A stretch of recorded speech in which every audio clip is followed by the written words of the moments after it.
I been missing out the walk with the mint. I been building up the blocks like a man. Elliot got water dripping out the ceiling. Oh my God, boy he got a Glock. Oh my God, boy that boy on top. Sipping walk, make my heart stop. All these hoes, yeah my love my thigh.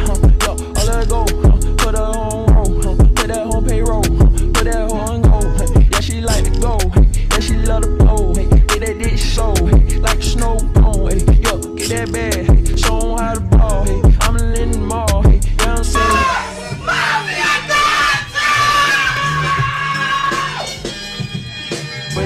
Give me a minute, yeah, I need a minute, I'm in a minute, I'm in a minute, I'm gonna tell you, hey, Cardi B and Pippin, Cardi B and kick the shit, yeah, give me a minute, yeah.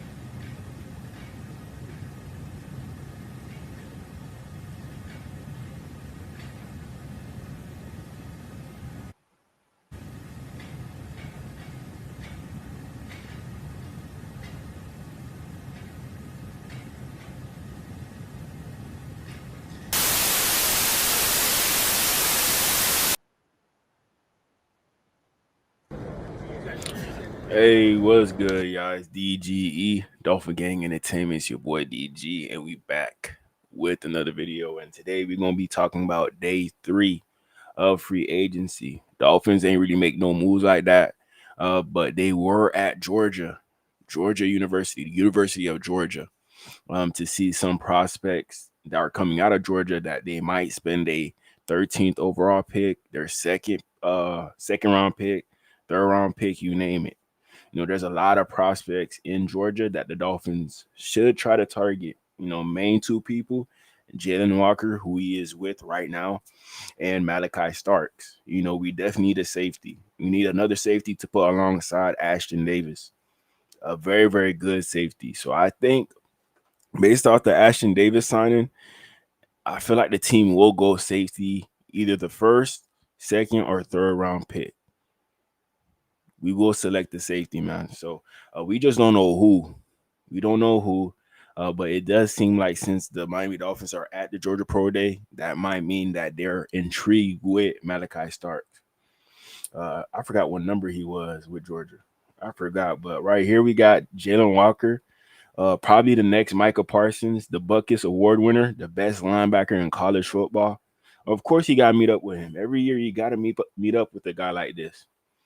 You know, back previously, Roquan Smith, he won it, and he went to Georgia, and he's not a bad linebacker. Not a bad linebacker. Reuben Foster, you know, he was a dog at Alabama, but he ain't live up to his fullest potential. I feel bad about that one. I thought Reuben Foster was going to be a legend. That's what I thought. You know, but a lot of people won that Buckets Award. You know, and that shows me something about you. If you're a linebacker and you're able to win that award, I'm pretty sure you're going to be a good NFL player if you win that award. Pretty sure about it. See, look at Anthony Weaver. He can't stop smiling, bro. I think they're going to pick Jalon Walker. I have a feeling they're going to pick Jalon Walker, bro. That boy blushing. his forehead sweating right now. He don't know how to act. That's Raheem Morris. This is the Atlanta Falcons team right here. So they might be fighting for Jalon Walker. The Falcons, they have more of a need for edge compared to the Dolphins. But Jalon Walker, if he's there at 13, bro, we got to make that move. We got to make that move, man. We can't let the Falcons get Jalon Walker. You know, he right in their backyard. I know Raheem Morris, if he falls to 13, this is who he picking up. He kind of okay with the Falcons offense. I'm pretty sure about that. He know that they could put up points. Drake London, Darnell Mooney, Ray McLeod, you know, Bijan. So they're not really worried about offensive pieces. They're more so worried about defense. How they going to solidify this defense? They went and got Leonard Floyd after he got cut by the 49ers. So that's one side of the D line. They might be trying to solve that other side by getting Jalen Walker in their room. If that happened, hey, be on the lookout for the Falcons. But hey, Miami Dolphins, we fighting. We got Chris Greer here. We got our GM. You got your head coach. We got our head coach. We got our defensive coordinator. Where y'all's at? But Raheem Morris, he a defensive guy, so it makes sense. It makes sense. I wonder what they talking about though. I wonder what they talking about. Chris Greer laughing like he not about to lose his job. Chris Greer laughing like he not about to lose his job. I wonder what he laughing about. You better take this serious right here.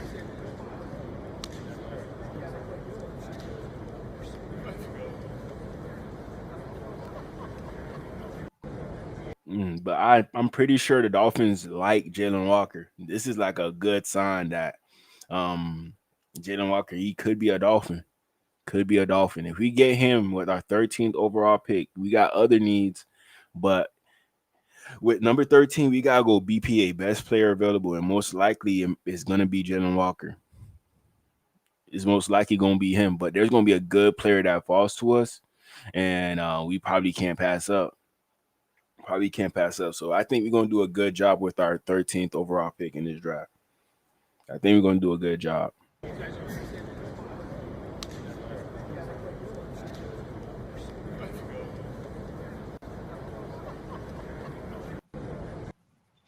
Right here we have Jalen Walker. We're gonna look at his combine numbers: 6'1", 243. So he has the size of a prototypical middle linebacker. He has that size, but to play the edge, I don't know. He has long enough arms, 32. We could work with that 10-inch hands. He definitely looked bigger out there than what it seems. This seems like he's a smaller player, but when he go up against bigger guys, he still shows that it's nothing to him. He played in the SEC. Linemen are like NFL linemen in the SEC, pretty much. Copyright. He from North Carolina. Interesting right there. I thought he was strictly from Georgia, but that's pretty close to Georgia. That's pretty close. Pretty close. He was a 5-star recruit, number 26 nationally. 6'2", 245. Hey, 24/7 Sports, stop lying about y'all height and weight, dog. I'm tired. I'm tired of it. Yeah, he was definitely a dog in high school. 6'2", 220. He had offers from Alabama, Arizona State, Arkansas, 30 offers. That's pretty good right there. Pretty good.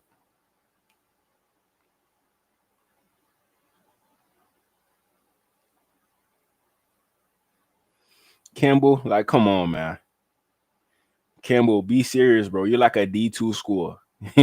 No reason for you to offer this kid, bro. He got Alabama, Auburn, Clemson. No reason for you to offer him. Y'all not getting him. Not getting him. Miami offered, LSU offered. He was a real deal in high school. Ohio State. I'm surprised the Gators ain't offer him. I am surprised. Let me see if I could find some high school highlights of him.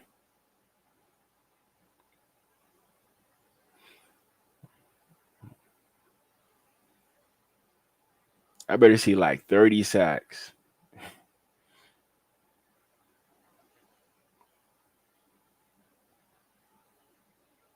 In today's ever-changing world, you never know what tomorrow will bring. Hold on, we gotta let this ad Therefore, play. the importance of planning for the future.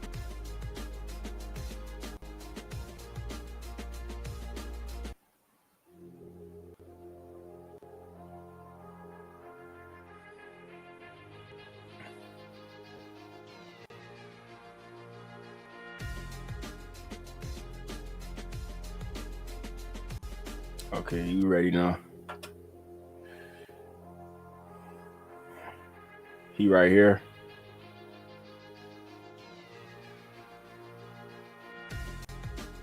He a good blitzer. Very, very good blitzer.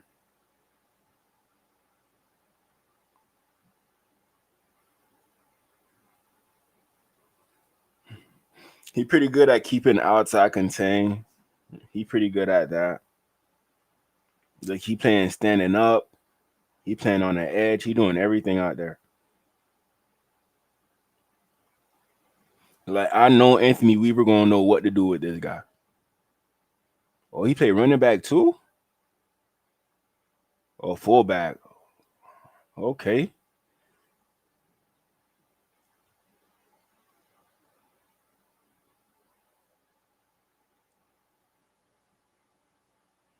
See, good pursuit, good tackle right there. Good form tackle.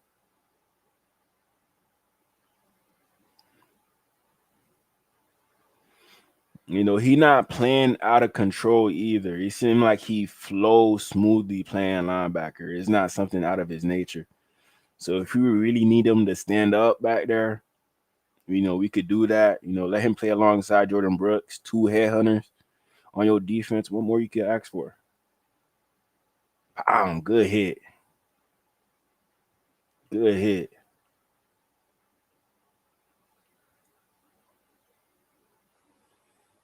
See, he pretty good at keeping outside contain no matter who. Even if he can double team, he could keep outside contain.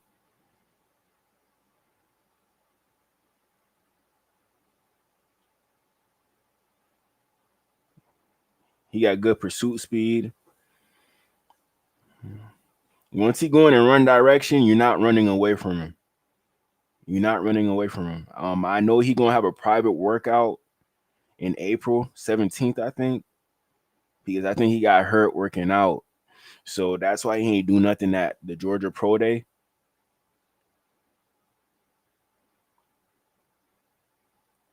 But they got him playing tight end too.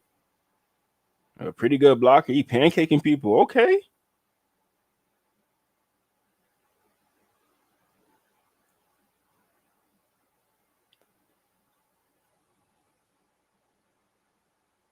He on the edge right here.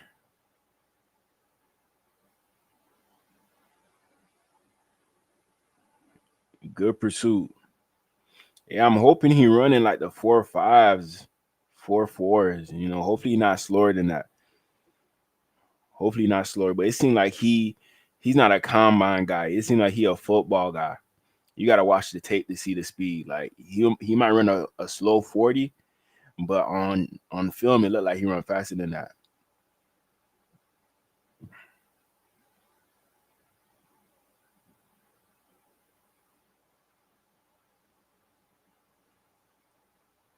You know, plus he from Georgia. You know, Georgia produced linebackers. Georgia produced linebackers. Oh, good lead block. Boom. Crackback. Crackback.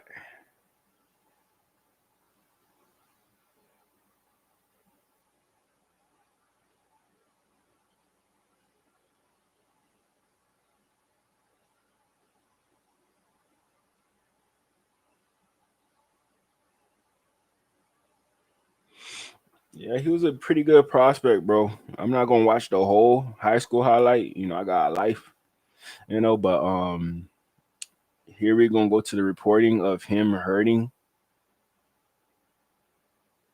his what is it? Hamstring, something like that. Georgia outside linebacker Jalon Walker, who is one of the top edge players in this year's draft, suffered an injury during training and will not work out on campus for NFL evaluators until April 17th. I mean, that's sad to hear, but teams really do like him. Even though he was hurt at the camp, our coach was still talking to him, even though he ain't work out. Even though he ain't work out, they're still having communications. I think he's on their board. He's probably real, real high on their board. I'm pretty sure about that. Pretty sure about that. Shout out to my boy Ralph. Appreciate you for pulling up on me. I know a lot of people are alive right now. I know a lot of people are alive. So, you know, this is my only time I could go live. My only time. So we're gonna go over everything. Dolphins, we ain't signed nobody, but a lot of teams made moves today. A lot of teams, but this is the main move that I seen that the Dolphins made that I had to talk about today. The Jalon Walker move. Jalon Walker, we ain't doing nothing yet, but he's intriguing, real intriguing with our 13th overall pick.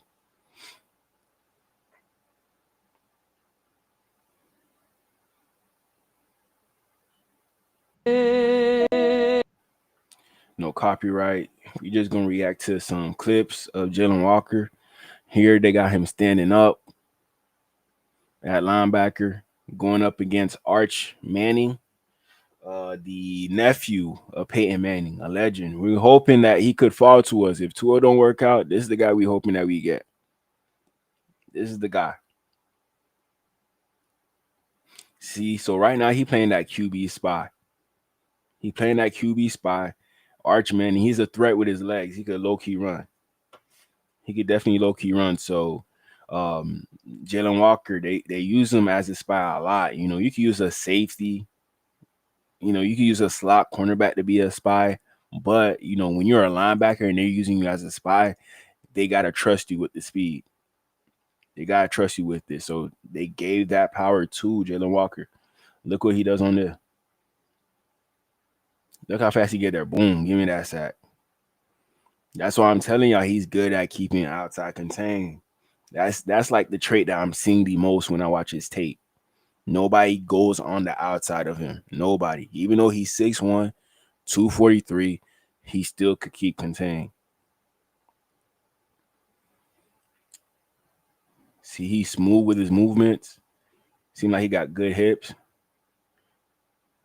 Good pursuit. He seems like he never gives up. See, this is Kelvin Banks right here. Everybody's saying he a first round pick. Everybody's saying he a first round pick. But look what Jalon Walker doing to him. He just sacked him with one arm. He sacked him with one arm, man.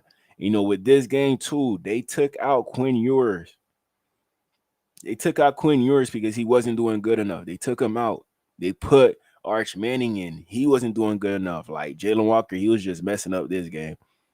Texas couldn't do nothing against Jalon Walker. Like, let's say you ain't put the whole D line in and just Jalon Walker, he was still gonna get to the quarterback. That's how good he was. I think he got like 3 sacks this game, man. He was just back there relentlessly.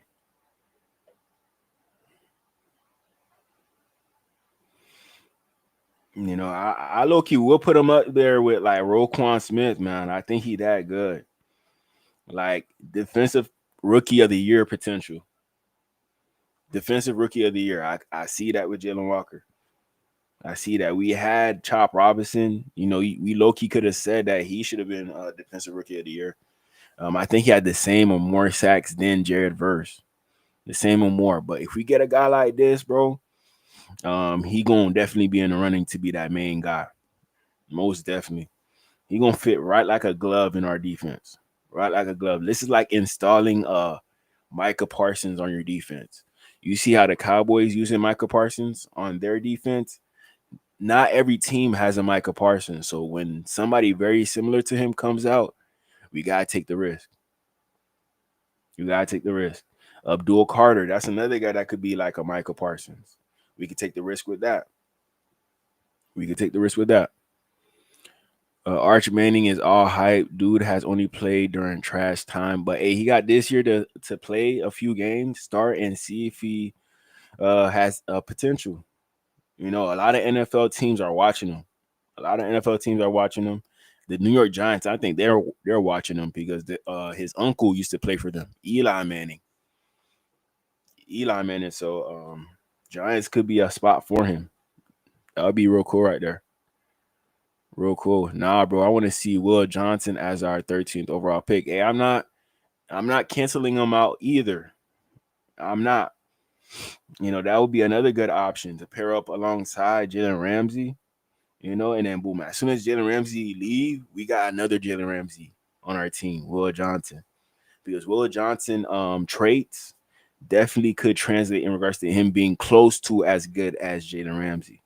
With Cam Smith, I don't know if he could ever be as good as Jalen Ramsey, but he has potential to be good. But Will Johnson, I think he has way more upside than Cam Smith. Automatically will be CB number 2.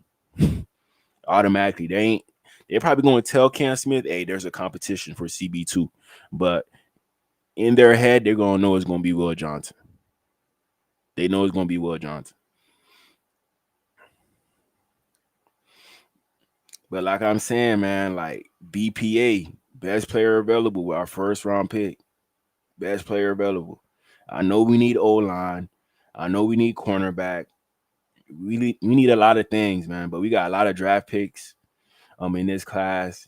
Edge guys, they probably not going to be there later on. Especially an edge guy like this.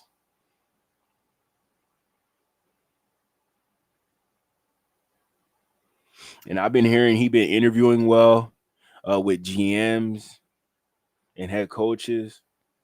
A very well-spoken guy.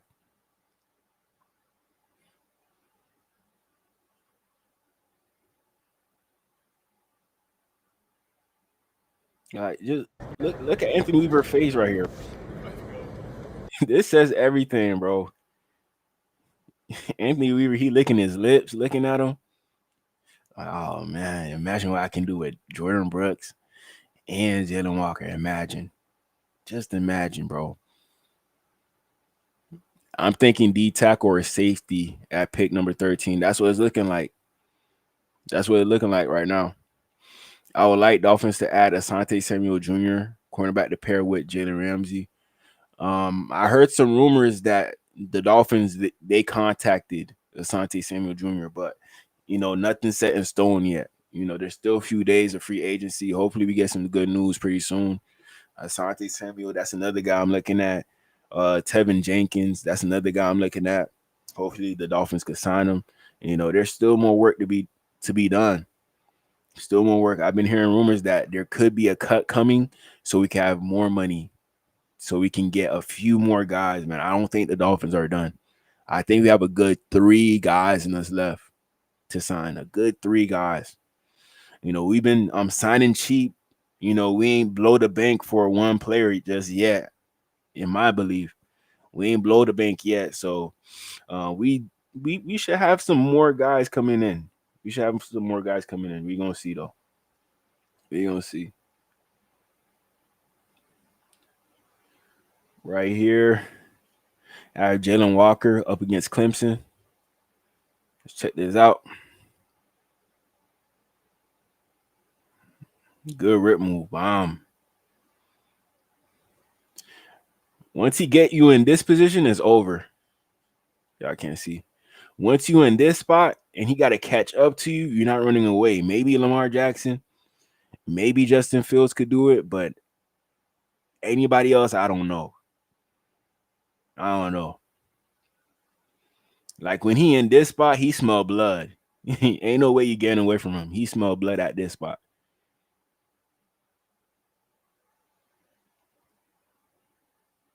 Good hand usage. It's just his height. I'm a little worried about his height, 6'1", 243. But sometimes he can use your height to your advantage. You could dip that shoulder way more easier against a guy who's like 6'7" compared to a guy who's shorter. A guy who's shorter probably gonna have a better advantage of getting in your chest. Somebody who's tall, and if you stay low going around the edge, that's gonna be to the 6'1" guy's benefit, which is Jalen Walker.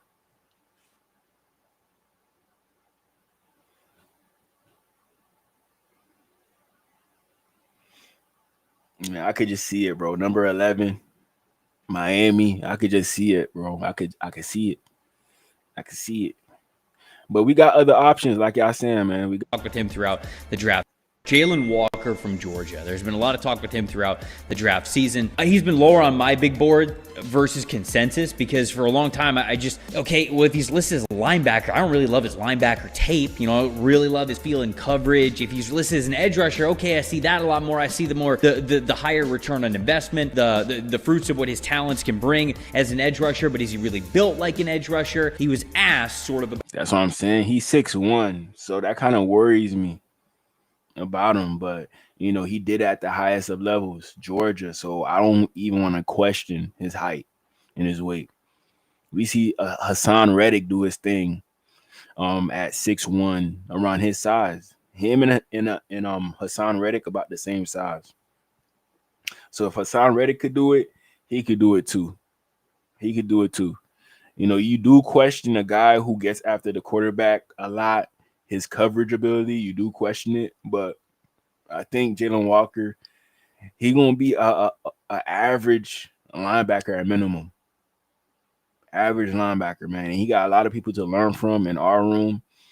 Put him under a Jordan Brooks wing for the next 3 years, man. Our linebacker room gonna be set.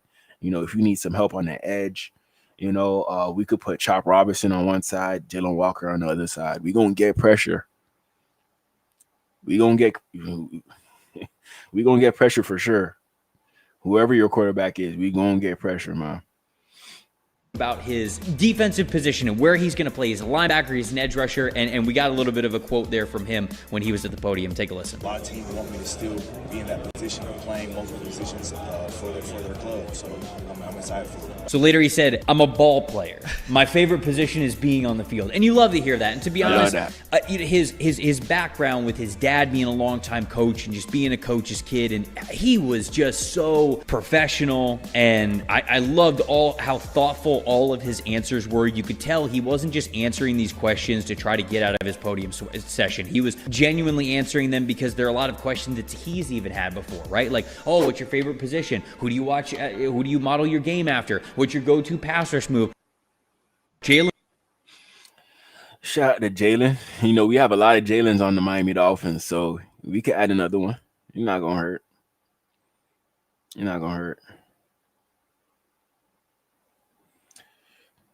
Right here, we got another clip of Jalon Walker up against Alabama.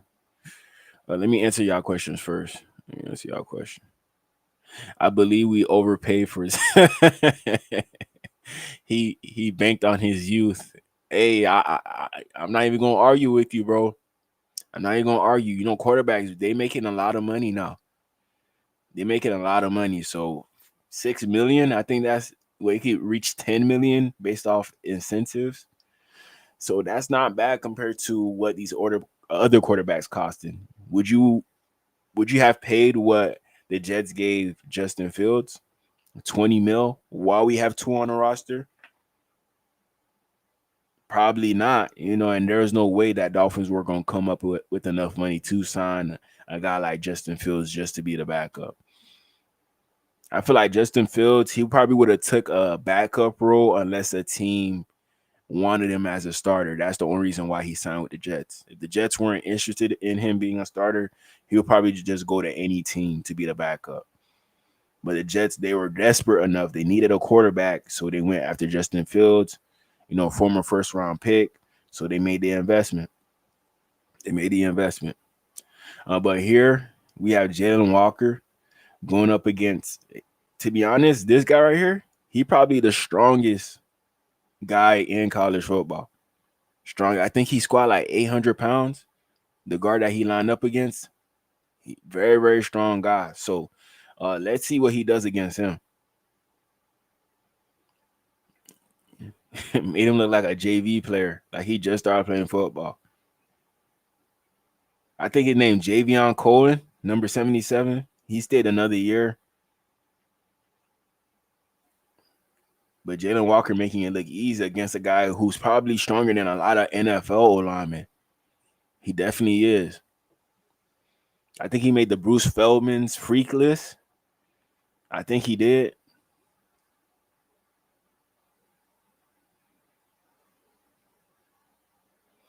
Yeah, he gonna be an animal, man. Jalen Walker, whatever team get Jalen Walker, they lucky. They lucky.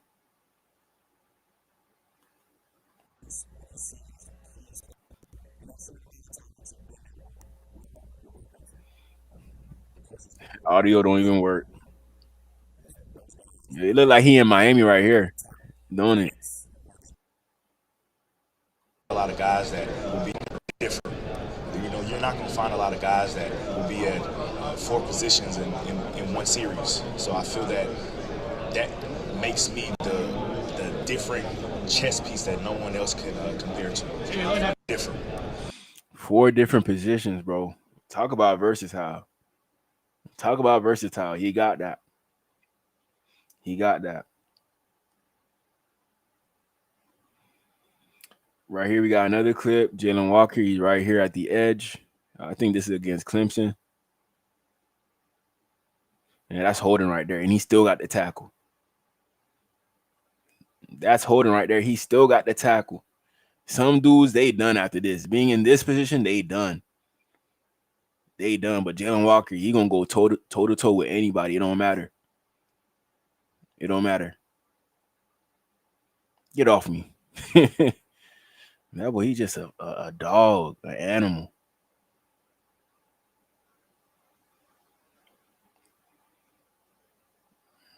You know, I would put money on him being defensive rookie of the year. I would put money.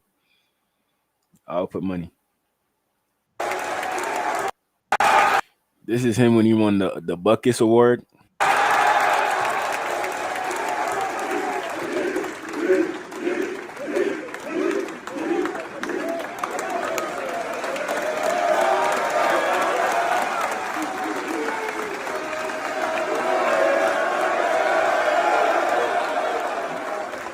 That's cool, man.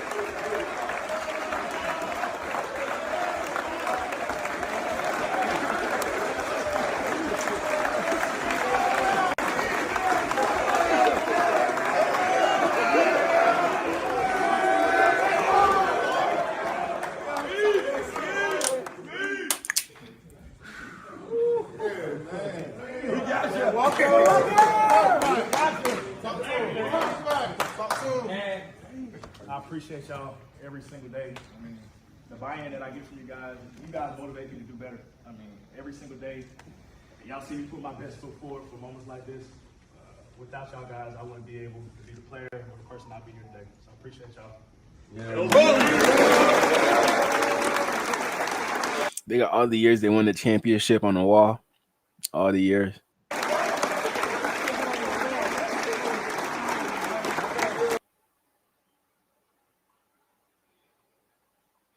Right here, we got another clip of Jalen Walker. He's playing off the ball right now, but he might end up in the backfield. We got to expect that at this point. Boom. He a good block shedder. I like that about him. Very, very good block shedder, no matter who blocking him.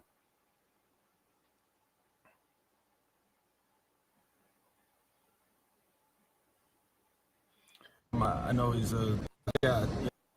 Right here, we have the Panthers GM talking about Jalen Walker. Yeah, you know, I don't know how most teams say him. I know he's a talented player. There's a lot of talented players in this draft. He's just one of many. So excited to just keep digging and getting to know these guys and move forward. Where do you have him listed? Say that again. Where do you view him, his position? I'm going to kind of keep that close to the vest right now, but you know, he's a good player. Dan, kind of hold that. Yeah. He don't want to expose how much he like him. He don't want to say it. He don't want to say it, man. But yeah, y'all gotta let me know in the comments how y'all feel about Jalon Walker. I just seen him conversating with Mike McDaniel, Anthony Weaver. You know, it just enticed me in regards to, man, maybe they really do like this guy. Maybe they really do.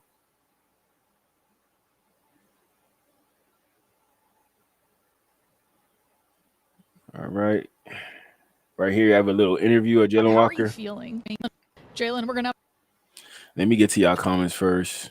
Who will we cut that has that high of a cap hit? That's what I'm saying. I can't really think of anybody. I can't really think of anybody, but maybe they might do a restructure. They might do a restructure to help them out. I think that the Dolphins are preparing to have a similar defense like the Eagles. We just got to stockpile these good players, man. Let's keep on stockpiling, bro. That's what we got to do. Chop Robinson, Bradley Chubb, Jalen Phillips, Muhammad Kamara, Allen Jalen Walker. He definitely going to help out the depth at linebacker, and he going to help out the depth at edge. Because right now we feeling like we need another edge. Look, we targeted Joey Bosa, even though we have all the guys in the room that we have right now. We still targeted Joey Bosa. So Dolphins are looking to add somebody in there, but how about you get this guy who could solve a problem with the linebackers and the edge guys? Jalen Walker, he seemed like he would be that person. He would be that person, man. So if the Dolphins end up drafting him, I'll be happy. This is an A pick for me. An A pick. Even though we got a lot of guys in that room, this will be an A pick, man. Have to wait another month to see you on the field running and doing drills. You injured your quad. How are you feeling? Yeah, I feel great. I mean, I had that mishap, but I feel good. I mean, I'm back doing the drills and running. I feel good, and I feel very polished by the 17th. You're going to have your own pro day, like you said, on the 17th. What are you wanting to show to teams when you do work out? That my movement is pretty special. I got a good twitch to myself, and I'm very smooth, and I'm very versatile. Just because the way I might rush a lot, I can drop, and I can do a lot of these things. Speaking of that versatility, you call yourself an HLB. Explain what that means to us. Yeah, I'm a hybrid linebacker. The opportunity to do both, to be an outside backer and an inside backer, and actually I play a lot of stars. I like that. HLB. That's clean right there. That is clean. HLB. This year as well, played over the guard a little bit as well. It's just what I am. I wanted to be different, and that's my different tag. Well, you've shown that you can play truly. You can play it all, inside, outside, defensive end. What do you like the most? I like getting to the quarterback the most. You put me at any. Beautiful answer, bro. Beautiful answer, man. Man, that guy, he got it, man. He got it. They're trying to make that D-line hella good by trying to add Bosa. I'm saying we're going to add another big name in there. Another big name D tackle, another big name DN. Come on, Miami. Let's bring Calais Campbell back. And let's draft another D tackle on top of Calais Campbell. Let's get another edge guy in there. Let's make something shake, Miami. Let's go. Anywhere. It's secondary, D-line, inside backer, start. I'm going to get there. You tell me to go get the quarterback, I'm going to go get him. Okay, there's got to be one quarterback that you've circled that you're dying to get to. Which one is it? Man, the one on the schedule for the week. I don't really know. I'm excited just to have the opportunity to get to the NFL, and week to week, I'm going to have somebody circled on my list.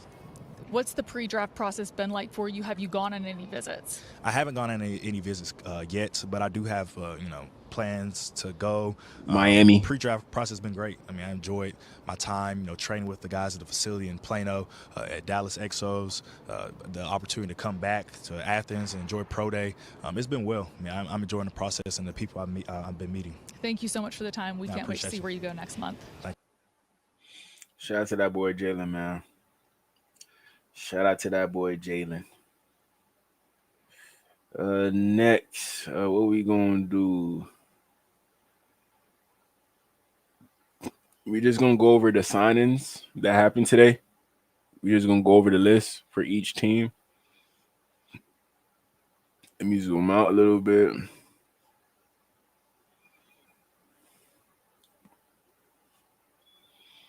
Okay, Cardinals, they retained Baron Browning.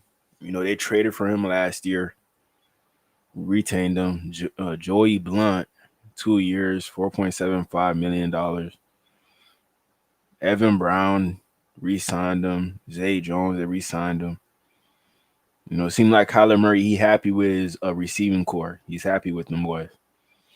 But they still need corners. They still need safeties. They got 2 linebackers. Akeem Davis-Gather.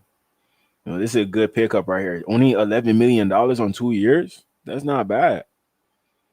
Jacoby Brissett, he signed to the Cardinals? That's wild, man. But yeah, I see it. It makes sense. It makes sense. That would be a good guy to pair up with Kyler Murray. A good guy. Josh Sweat. You know, they blew the bag on Josh Sweat. Definitely blew the bag. 4 years, $76.4 million. But the head coach, he has that relationship with Josh Sweat to the point where he said that, hey, we know what you are. We run pretty much the same defense as the Eagles, so it's going to be a seamless fit. A seamless fit. Yeah, but not too bad by the Cardinals. They still gotta make some more moves, but not too bad. Atlanta Falcons, Jake Matthews, 2 years, $45 million extension. Mike Hughes, you know, he low-key had a good year last year. Low-key had a good year. He got 3 years, $18 million. They kind of wrote him off. But he back on now. They signed a long snapper. We don't even care about that. We don't even care about that. They signed 3 people. Divine Diablo, a decent linebacker from the Raiders. We could have signed them for that much. $7 million a year, $14 million. And Leonard Floyd, a 1 year, $10 million deal. I'm surprised that they cut him. I thought they cut him because they thought that they're getting Joey Bosa. That's why I thought, but Joey Bosa ended up signing with the Bills. So I was confused. I'm like, maybe Leonard Floyd, he might sign back with the 49ers since the Joey Bosa thing ain't work out. So, like, you really don't care about playing with your brother like that? You really don't care about playing with your brother like that. So that's what that told me. Instead of playing with his brother, he said, nah, I'm going to just go play with Josh Allen. That's what he said. But now we're going to have to see him 2 times a year. We seen Austin Jackson handle Joey Bosa plenty of times. We've seen it plenty of times. But we got to hope that we get the better version of Austin Jackson. We got to hope we get that guy because he's not going to be next to Robert Hunt. He not. I'm going to look up that clip of Austin Jackson versus Joey Bosa to show y'all.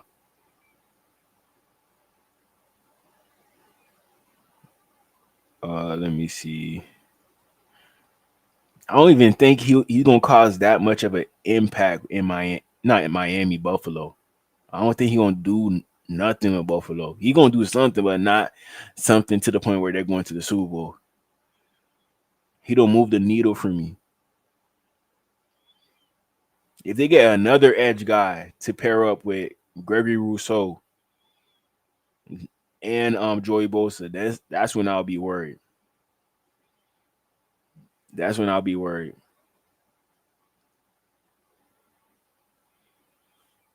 Right here we have Joey Bosa. Y'all see him right here up against Austin Jackson, our very own. The only difference is we got Robert Hunt right here. I think this is what helped him in regards to looking like a good right tackle, even though he probably isn't. That's the only issue with this. So we got to make sure we solidify this right guard spot. James Daniels. This is going to be James Daniels. Maybe James Daniels could give us the production that Robert Hunt provided us at right guard. Maybe he can, and that's going to help Austin Jackson become a better player.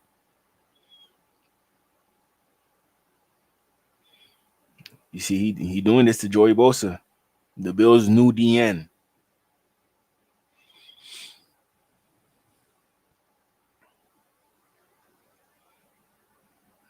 This is probably like the best game I've seen Austin Jackson play. This is probably like his best game, man. And how much points we put up this game? Like 36, something like that.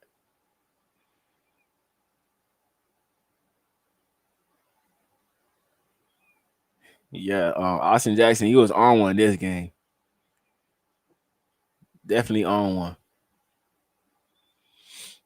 So, hey, the Bills, they could try to add Joey Bosa to make their defense scary, but, you know, I don't think this is going to make your defense scary enough because I've seen us handle your defense. You know, but if you go into next year without Teron Armstead, then I'll be worried.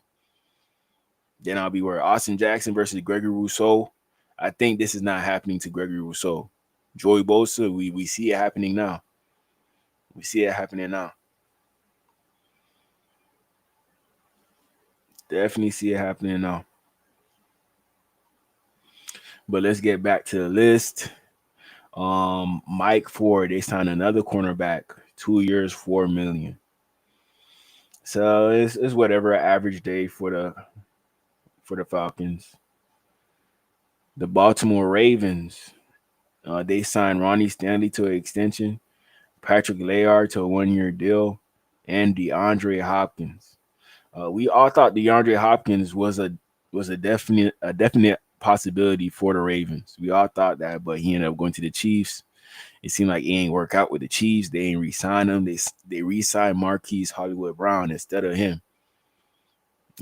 So maybe he coming for that comeback with the Ravens. Hopefully Lamar could throw him the ball, but I'm pretty sure Lamar gonna get him the ball, man. You know, Rashad Bateman, he had a breakout year. Zay Flowers, other than the injuries, he had a pretty good, okay year. You know, and I think Lamar Jackson, he a good enough quarterback to help DeAndre Hopkins to get over 1K next year. He a good enough quarterback to make that happen. They let go of Nelson Aguilar, so that should help their case in regards to getting some touches to DeAndre Hopkins. That should help their case. He seemed like he a Baltimore guy too. His demeanor, his personality. Not everybody gonna fit in Baltimore. Deontay Johnson, it seemed like he ain't fit in Baltimore. And then you gotta be a certain type of player to go to Baltimore. Certain type of player. Buffalo Bills, they did a lot of re-signing, but they did add a lot of players. They re-signed Josh Allen to a big bag. Big bag, man. We're gonna have to deal with them for 6 years, bro. 6 years. I don't know if I could last that long. Wait, doesn't Buffalo have Matt Milano? Because that's low-key a big three. Yeah, they do. But Matt Milano, he not an edge guy. He a linebacker. And they got the Williams guy, Dorian Williams, and they got Terrell Bernard as well. So they're 3 deep at linebacker. The Buffalo Bills 3 deep. And they got Gregory Rousseau. They signed him to a 4-year, $80 million contract. Khalil Shakir, 4 years, $60.2 million. Ty Johnson, 2 years, $5 million. And long snapper and DeMar Hamlin, he back for 1 year. How I feel about these, you know, y'all could keep the same team. You know, that just gonna help us in regards to knowing how to beat y'all. Just as long as y'all don't add no pieces that's gonna be a threat to the Dolphins, I'm okay. Josh Palmer, I'm not worried about him. I think we could lock him up. Michael Howitt, 3 years, $24 million. And he might be a threat based off the contract that they signed him to. Might be a threat. Let me look him up real quick. I never seen him play.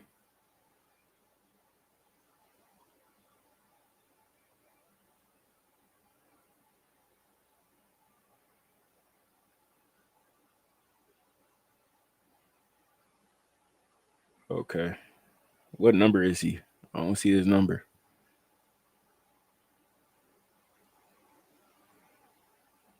Oh, he's right here. Wait, that's Kobe Turner. Oh, 97.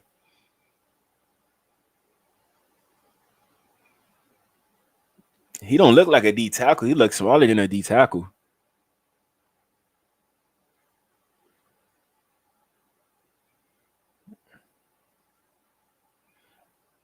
I like his pursuit. Okay, good sack right there. He got good hustle. But is this going to move the needle in regards to the Buffalo Bills? I don't think so. This is not going to help them win a Super Bowl. He look okay, but, you know, he don't scare me.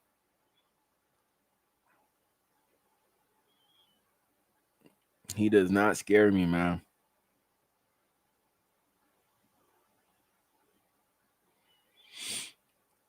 So Michael Hoyt, they signed him to 3 years, $24 million. Joey Bosa, 1 year, $12.6 million deal. We would never do that. We would never do that. If y'all had got him on $8 million a year, I'm cool with Joey Bosa.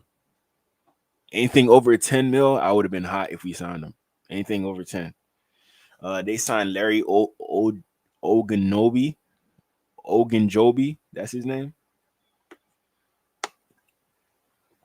1 year, $8.3 million deal. I mean, he just got released by the Steelers, and they signed him up quickly. A very good option. I thought the Dolphins might have some interest in him. We still need D tackle. Darrington Evans, Derek Forrest. I heard the Dolphins had some interest in him before he signed with the Buffalo Bills. There was some interest. So we definitely gonna have beef when we see him again. We definitely gonna have beef. He was about to be a Dolphin. He a safety. I don't know why they got running back right here. Carolina Panthers, J.C. Horn, 4 years, $100 million. Michael Jackson, 2 years, $14.5 million. Tommy Tremble, 2 years, $10.5 million. Andy Dalton, 2 years, $8 million. Austin Corbett, 1 year, $3 million. We could have definitely did this. Definitely. Even though he a center, we don't need center. Austin Corbett, he could play guard as well. He could play a guard. Brady Christensen, we could have definitely used him. So they kept a lot of O-line depth, but I think they're gonna still try to improve the O-line. But they're okay as of right now. They got some pieces. Tershawn Wharton, this is the guy that I wanted the Dolphins to sign for sure. He was definitely in my top 5. Definitely in my top 5, man. Trayvon Morig, he signed with the Carolina Panthers. He definitely chased that bag. Patrick Jones, 2 years, $20 million, came from the Vikings. Familiar with Brian Flores and that defense, and now he goes to the Panthers. Let's see what he does over there. Christian Roseman, a 1 year deal, a linebacker from the Rams. They let go of Shaq Thompson, so they need a new linebacker in there. They need that new generation. They already got Trevin Wallace. Had a very good rookie year at linebacker for the Panthers. Very good rookie year. So now they're going to try to find that other linebacker to pair up with him. And you already know about Bobby Brown. This happened after Milton ain't signed his contract with the Panthers. He instead went to the Patriots. And once he went to the Patriots, they're like, oh, ain't nothing we can really do. Now we got to go after our second guy, Bobby Brown, and they signed him. So he like the sloppy second. They really wanted Milton Williams, but they settled for Bobby Brown. That's what happened. So Panthers, I like what they're doing, man. They're helping Bryce Young. And this could help propel them into being maybe a fringe playoff team. They got to pray for wild card, man. They got to pray for wild card. Chicago Bears, they traded for Jonah Jackson from the Rams, Joe Thuney from the Chiefs. I could have sworn they got somebody else. They got a center from the Falcons. Okay, he's right here. They traded for these guys. They retained Josh Blackwell, Amen, and Chris Williams, but they signed Grady Jarrett, Drew Dallman. They definitely addressed the O-line and the D-line. I like that about the Bears. They did what they had to do to help Caleb Williams. And Ben Johnson, he knows what he had with the Lions and that good O-line and how well that worked out for the whole team. Having a good O-line, having 2 good running backs over 1K yard. So I know Ben Johnson, the 2 running backs that's going to play for the Chicago Bears, they're going to ball out. Durham Smythe, shout out to him. He got him a little spot over there behind Cole Kmet. So they should use Durham Smythe quite a bit, especially for his blocking. Cincinnati Bengals franchise tag T. Higgins, tried him. They signed B.J. Hill to a 3-year, $33 million. Mike Gesicki, I knew he would do good with the Bengals. He got that bag from the Bengals, man. He got that bag. 3 years, $25.5 million. They retained Joseph Osai 1 year, $7 million. They still trying to see if they got something in him. If he don't do nothing this year, he gonna be a free agent next year. Cody Ford, he played decent for them. They brought him back 2 years, $6 million. Oren Burks, that was a linebacker for the 49ers. They took him away. Shout out to Marco Wilson, former Gator. Signed him to a 1 year, $1.52 million deal. And Tanner Hudson, they signed him to be the backup tight end to Mike Gesicki. So they're going to keep the tight ends that they had, make some upgrades on their defense. That's all they did. Tadaro Slayton, 2 years, $15.1 million. Another Gator, shout out to him. And Samaje Perine, 2 years, $3.8 million. After they traded Joe Mixon, it was the Chase Brown show. I think this year coming up is going to be the Chase Brown show still, because Samaje Perine, he's not going to be splitting carries with Chase Brown. He's not going to be 50-50. He's probably going to be 70-30. Probably going to be that, man. So Bengals, they ain't really do nothing to scare me. Like, this doesn't show me that they're going to win the division. It doesn't show me that.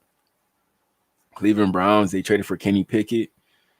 Could Kenny Pickett turn into that Kenny Pickett from Pittsburgh, or he going to be that Kenny Pickett from Pittsburgh?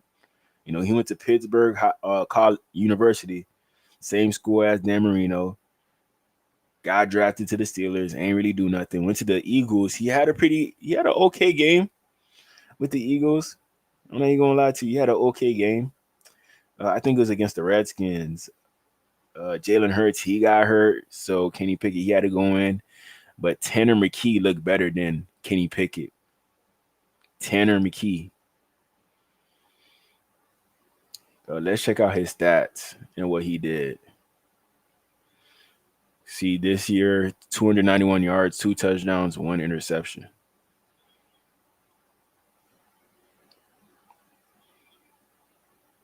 See, he got the most snaps against the Commanders. He threw 1 touchdown, but 1 interception this game. He played against the Cowboys, 10 completions on 15 attempts and 1 touchdown. So he ain't stink it up.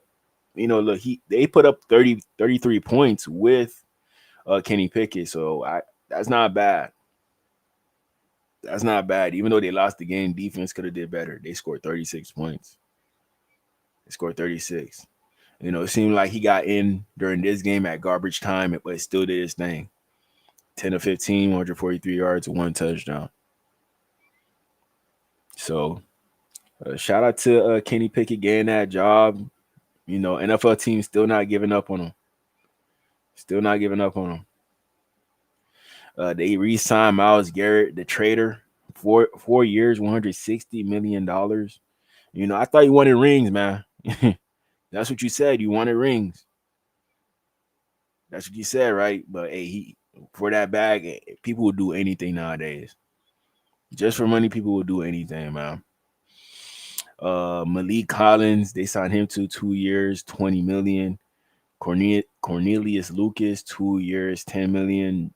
Joe Tryon Showinka, 1 year, $4.75 million. This is the guy that I wanted us to sign, to be honest. A 1 year deal to add to our group. I was thinking about him. Most definitely. He would have been way cheaper than Joey Bosa. Way cheaper. Devin Bush, I thought we were going to sign him. He from the crib. Flanagan. They signed him to a 1 year, $3.25 million deal. I don't know why y'all signed into the Browns. I'd be scared. If I was an NFL free agent, I'll be scared to sign to the Browns. Man, shout out to you, Marcus. I got to go back to my geometry homework, by the way. I'm your number 1 supporter. Been watching you since you was at 2K, I think. Hey, I appreciate you, fam. Appreciate you, man. We going to still make it happen. I'm trying to make my way to the top, so I got to hop on live every day. Whatever I got to do to make it, I'm going to do it. I'm going to do it. Even if 0 people watching me, 1,000 people watching me, I'm going to keep on doing this. This is what I like to do. Man. Marcus, I'm not going to forget about you. It's up. When it's up, it's stuck. You know that. You know that. Next, we got the Dallas Cowboys. They just traded for Kiara Elam. He from the crib, Palm Beach. Shout out to him. But that's a bad sign. Didn't the Bills pick you up in the first round and you're not living up to the potential? You're not living up to it. So that's kind of that's iffy right there. And they just traded for Kenneth Murray. And they just traded up for they ain't trade up for. They signed another linebacker too.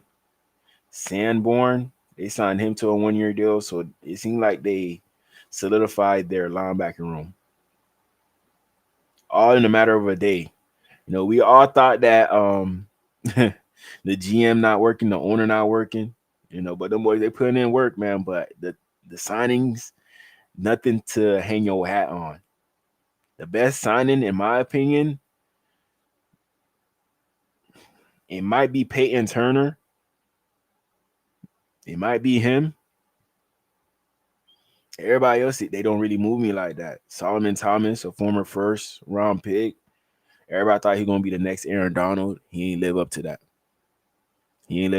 Rob Jones signed a 1-year, $4.75 million deal. You know what they say about old linemen that go to the Cowboys? They end up being good. But we going to see if Rob Jones end up being that way. We going to see. Javonte Williams, after that ACL tear, he hasn't been the same running back. Hasn't been the same. His playing style, it scared you when he was coming out. And now you're seeing like the consequences of playing like Javonte Williams does. He can't stay up for too long. Can't stay up. Look, now his back down to 1 year, $3 million. 1 year, $3 million, bro. When he was coming out, I thought he was going to be one of them ones. That's what I thought, but he not that no more. Not that. But overall, with the Dallas Cowboys, bro, lackluster. Not a lot of signings that I think that pop out. I like this Cavante Turpin signing. I really like this one. This is one of my favorite special team guys in the whole league. One of my favorites. If he ain't signed there, Dolphins, we should have made a move on this. If y'all want speed for real, Cavante Turpin, he got speed. He got speed. Let me search him up real quick on Twitter.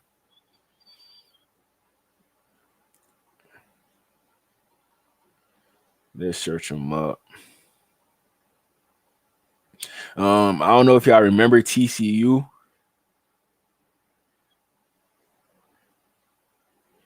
TCU again. Boykin. This guy made.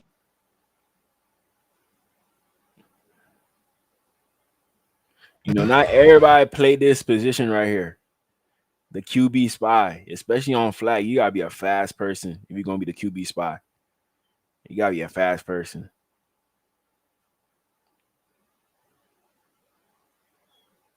Got that flag.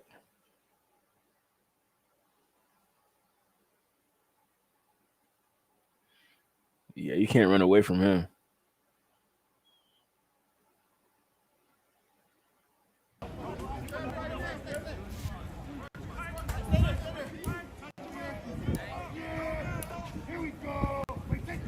Turpin, you on the outside.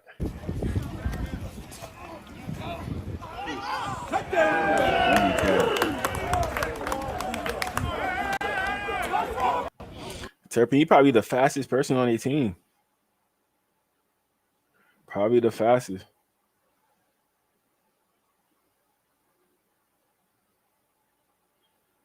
This is the kickoff return. Ooh, that boy going stupid. Excuse me. Man, y'all seen that spin move? That boy snap. They put this in full screen, bro. Man, had that defense looking silly.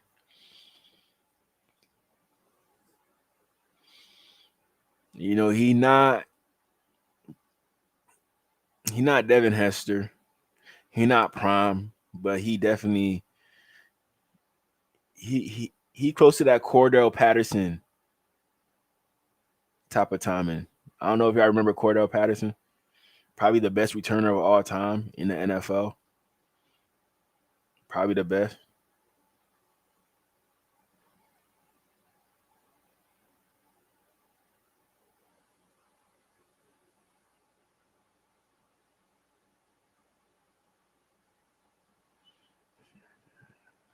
Trying to show something I won't get copyrighted for.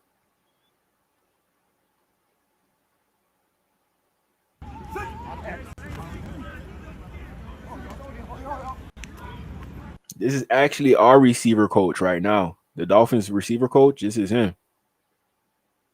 This is him. Interesting fact.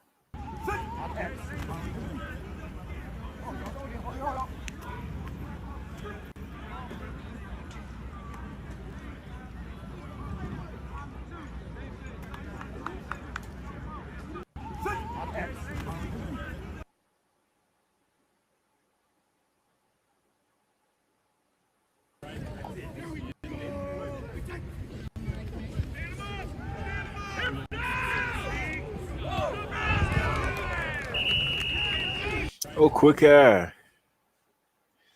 But he light as a feather. You know, he was at the XFL at one point, but he played so good to the point where the Cowboys had to sign him. They had to sign him. And then now look, he getting extensions from the Cowboys. So Cowboys did a good job acquiring Kavontae Turpin. This is like their Tyreek Hill on their team.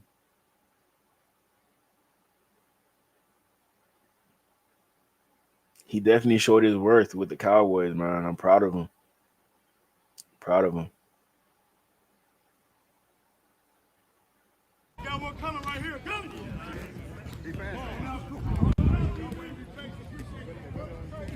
He's just skinny. He's skinnier than your average receiver. Very, very skinny. You know, but if he add on size, he's gonna be straight.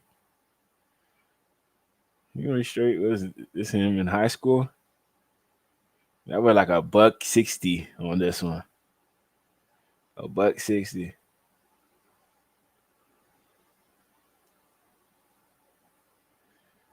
They line him up at running back 2. And he almost broke out of there. But he's just so small. I'll be scared to put him on that running back. I wouldn't do that myself as a team. But yeah, man, a shout out to Kavontae. He probably gonna have a big year next year. Probably gonna have a big year. Let's go over the other signings. Denver Broncos definitely took a lot of the guys that I thought we were going to target. They took Hufunga. They took Dre Greenlaw. They even took Evan Ingram. I wanted Evan Ingram so bad, but they gave him a bag. 2 years, $23 million. He getting over 10 a year. I thought he was gonna get less than that, but he got more. He got a little more. They got Jarrett Stidham. They gave him a 2-year, $12 million contract. Okay, DJ Jones, another guy that I thought we were gonna sign, but I guess that money was too much. 3 years, $39 million. So Broncos, they did a good job during free agency. They could cap it off with a good draft, and they're gonna be a force to be reckoned with. You know, I don't think they finishing 3rd or 4th in the AFC East. They finishing either 2nd or 1st. 2nd or 1st. Detroit Lions, they re-signed Derek Barnes. I think he got injured last year, but they like him so much they extended him still. Levi Ozarike signed him to a 1-year, $5.5 million deal. A lot of people were trying to target him, but he ended up staying with the Lions. Marcus Davenport got hurt last year. Signed him to a prove-it deal, 1 year, $4.75 million. This was the first round pick for the Saints a few years ago, and everybody thought he gonna be the next great edge guy coming out of UTSA, but hasn't lived up to the hype. He has all the intangibles. Probably one of the biggest DNs I ever seen in my life. Probably one of the biggest. We could search him up real quick.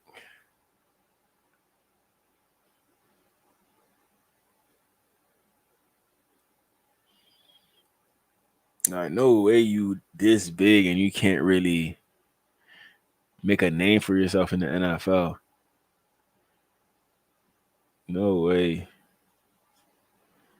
Search up the combine numbers.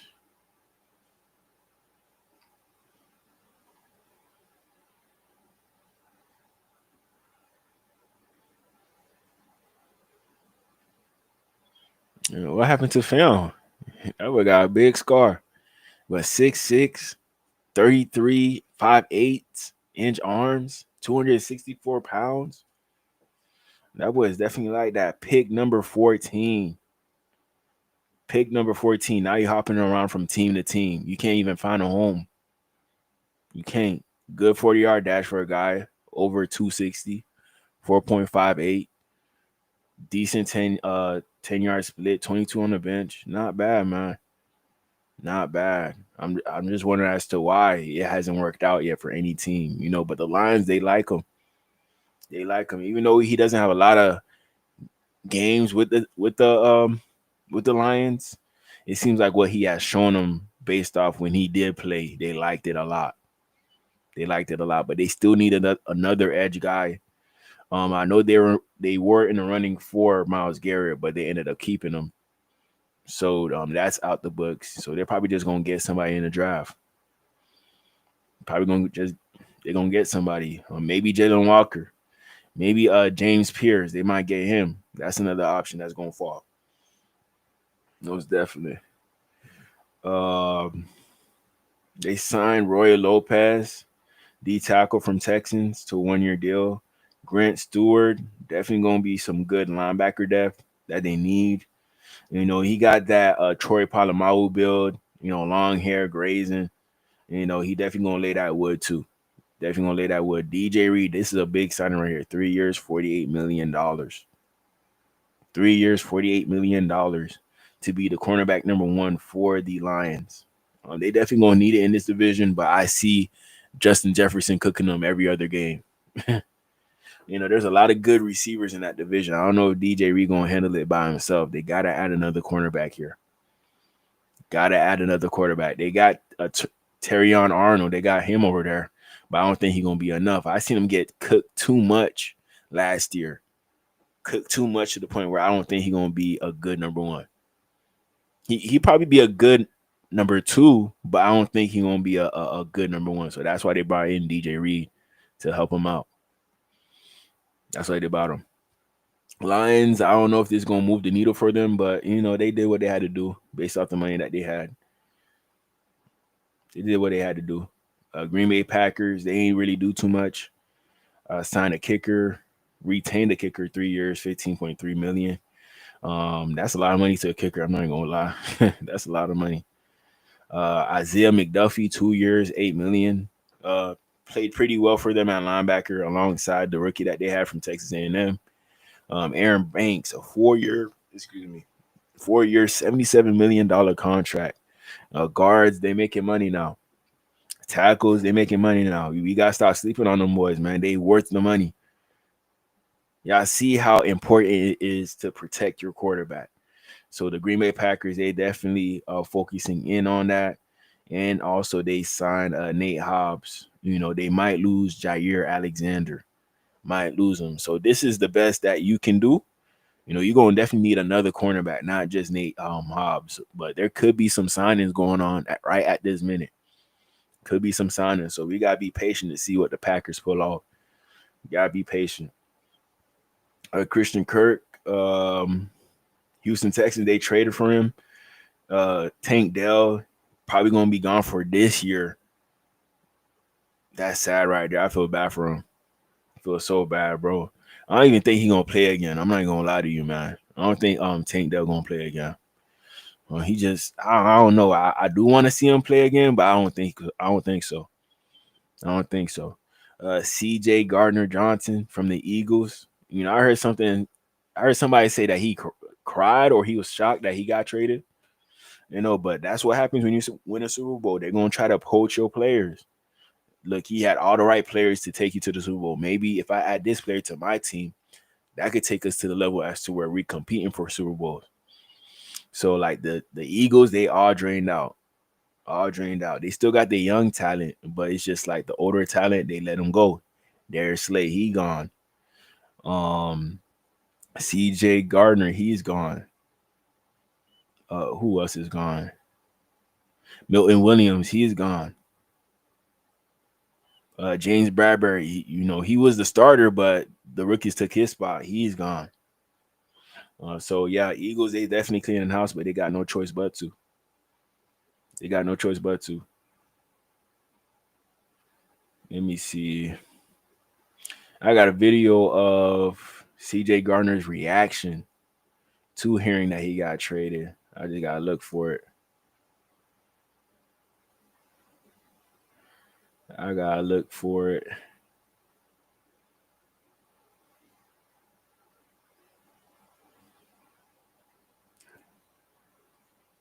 CJ.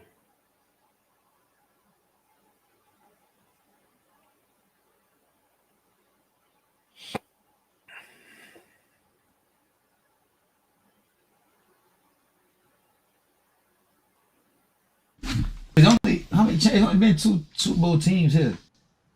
2018 and 2024. Yeah. Like, does that make me a Philly legend? I was on the verge of breaking the franchise interception record. It only took 2 seasons. I was fucking close. No, though. That team gonna be phenomenal. So, great team, great offense, phenomenal defense. You know how that goes. All right. Now, how many of y'all play GTA? Because that's what I'm finna play. I really got on here just to play GTA. But since y'all all in here to address the trade shit, yes, I got traded. I will be going to Houston. It's real. There ain't no fugazi. And yeah. And shout out to all the guys. Shout out to all the guys that got paid. Sweat, Milk. Who else? Zay. Who else? Zach.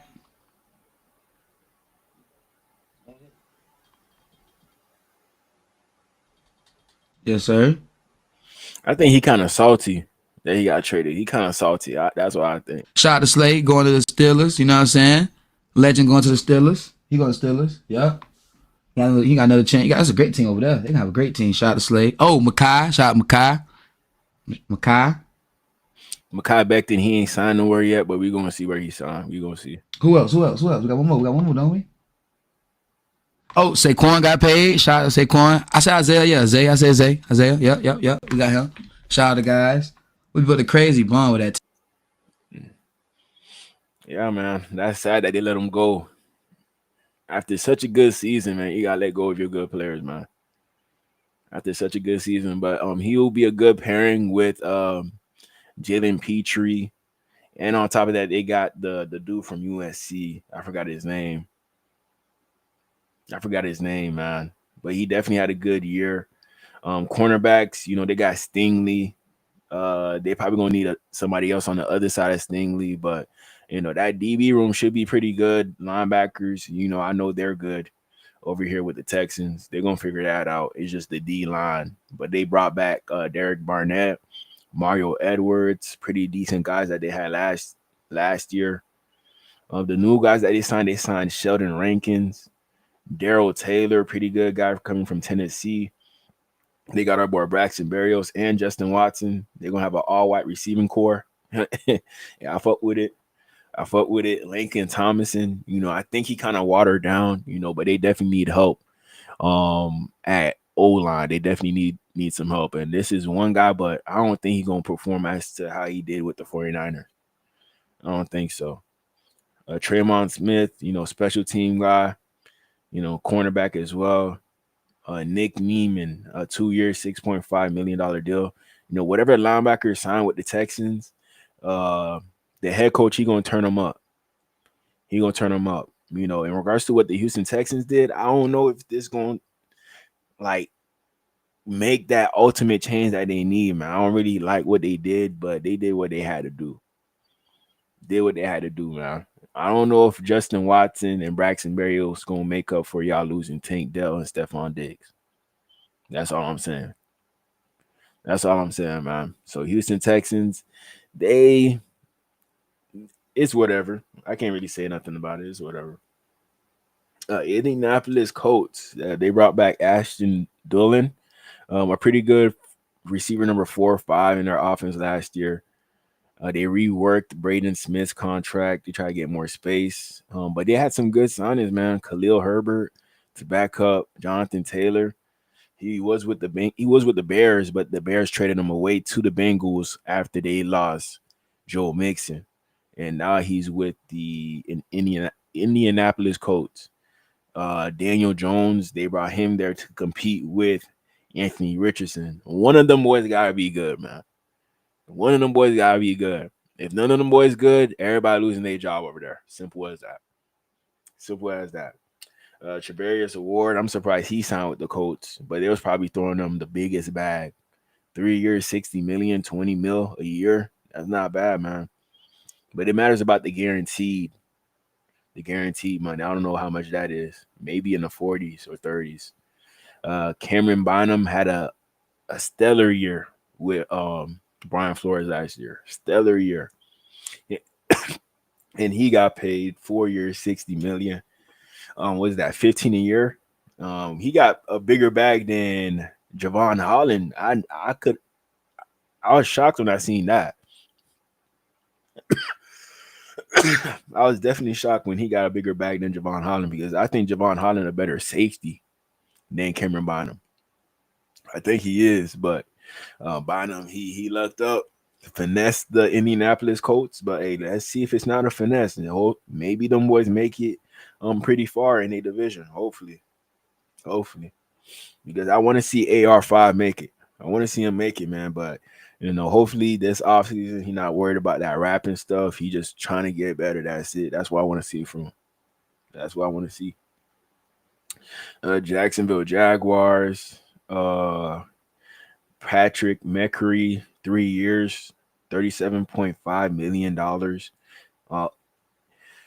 I like this signing low key because he could play center, guard, tackle, and he could play at a pretty high level. Pretty high level, man. I wanted the Dolphins to target him, but we not paying this much money. We don't got that much money to pay. But these teams do. Jordan Lewis, 3 years, $30 million. Eric Murray, 3 years, $22.5 million. They addressed the old line. They got a center. Robert Hainsey, 3 years, $21. De'Ami Brown. They traded away Christian. What's his name, bro? I forgot his name. Christian Kirk. They traded him away. They brought another receiver in, De'Ami Brown. Hopefully he could replace him pretty well alongside Brian Thomas Jr. They got a backup quarterback, Nick Mullins, 2 years, $6.5 million. Johnny Mundt, 2 years, $5.5 million. They got rid of Evan Ingram, so they settled for Johnny Mundt. Hunter Long, our guy. I think they got him for 1 year. Chuma Aduga got him for 2 years, $7 million. These are like a lot of low-level signings, but I don't know how they gonna pan out. I do not know. There's not one guy. The guy I'm most confident in this list is De'Ami Brown. Brian Thomas Jr., he gonna get double next year. So De'Ami Brown, he should get a lot of opportunities one-on-one with anybody. A lot of opportunities. Kansas City Chiefs, Trey Smith, franchise tag. Haters, I don't like that. Other teams need O-line help too, and y'all franchise tag him. Just sign him to whatever contract he deserve it. He deserve it. Nick Bolton, 3 years, $45 million. Hollywood Brown, 1 year, $11 million. I'm shocked about this. He ain't do nothing last year, but he probably showed a lot in practice to the point where Patrick Mahomes said we gotta keep him. We can't let him go. Too good of a player. Sign him to a 1 year, $11 million. Christian Fulton, if y'all watched my stream a couple of days ago, 2 years, $15 million. I told y'all Dolphins should be interested. I think we could have done this. We could have pulled this off. 2 years, $15 million. How much is that? What is that, like 7.5 mil a year? Not too shabby. Jalon Moore, 2 years, $30 million. This is another guy that I wanted, but this is too much money. Too much money that we don't have. All the money is in Tua pocket right now. So we got to settle for these guys that we signing. You got to settle Elijah Mitchell, 1 year, 3.5 million. You know, a good running back, but the only issue is he gets hurt a lot. He gets hurt. Maybe he could stay healthy with the Chiefs, but I doubt it. I doubt it. Raiders, you already know they traded for Geno Smith from the Seahawks. They got that edge. Max Crosby, 3 years, 106.5 million. Adam Butler, 3 years, 16.5 million. Michael Conte, 1 year, 12 million. Isaiah, 2 years, 8.45 million. And Landon Roberts, 1 year, 3 million. So a pretty good list right here. Pretty good list. You know, brought back the important pieces on the old team. You know, but they brought in Jeremy Shin. I thought this was going to be a guy that the Dolphins get. You know, no Javon Holland, and y'all let this guy go. Y'all let Jeremy Shin go, man. Come on, Dolphins. We got to make some moves. We got to get a starting safety. You know, Ashton Davis, I don't think it's going to be enough. You know, I like his intangibles. I like his upside, but I know he's not going to be a number one safety like Javon Holland was for us for a few years. Just like Minkah Fitzpatrick was for us for a few years. That's not Ashton Davis. It's not. We gotta address it. Alex Kappa, you know, the triple crown holder. I'm surprised he got this money. 2 years, 11 million. Even though he played bad last year, he's still cashing them checks. Man. You know, but Alex Kappa, his highlights are really good highlights. But when he be messing up, you know, nobody really notices about him. So we're going to see some clips of Alex Kappa. Definitely got Joe Burrow hurt a few times last year. Always definitely.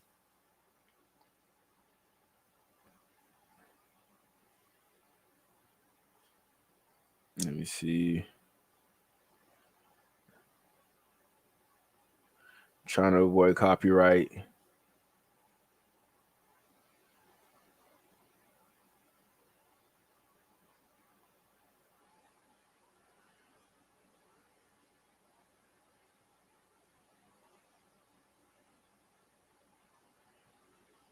Okay, this one's good. Right here, we got Alex Kappa at right guard up against the Texans. Let's check this out.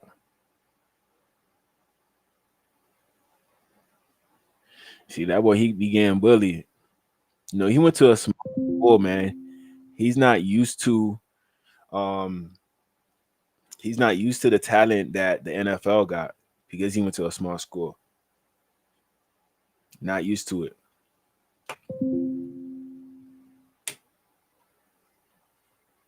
And I think who's that? Sheldon Rankins that he going up against?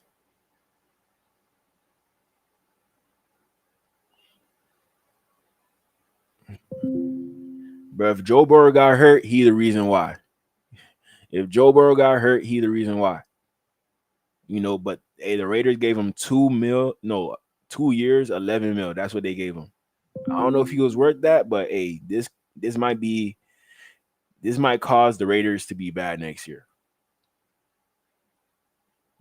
This might help it, man. So Alex Kappa, that's a questionable pickup right there, but you know, I really like the Geno Smith pickup for them. You know, they finally got a decent quarterback with the Raiders, a decent one, but hopefully they're able to build around him. Hopefully. Los Angeles Chargers, they re-signed Elijah Molden, had a very good year. I think he got over a 70 PFF score last year, so that's pretty good for any quarterback. Pretty good. 3 years, 18.75 million. Troy Dye, another linebacker, got 2 years, 5.5 million. Khalil Mack, 1 year, 18 mil. And Khalil Mack, he might as well throw the ball. Bradley Bozeman, 2 years, 6.5 million. Tierra Tart, 1 year, 5.5 million. Shout out to him, went to school with him.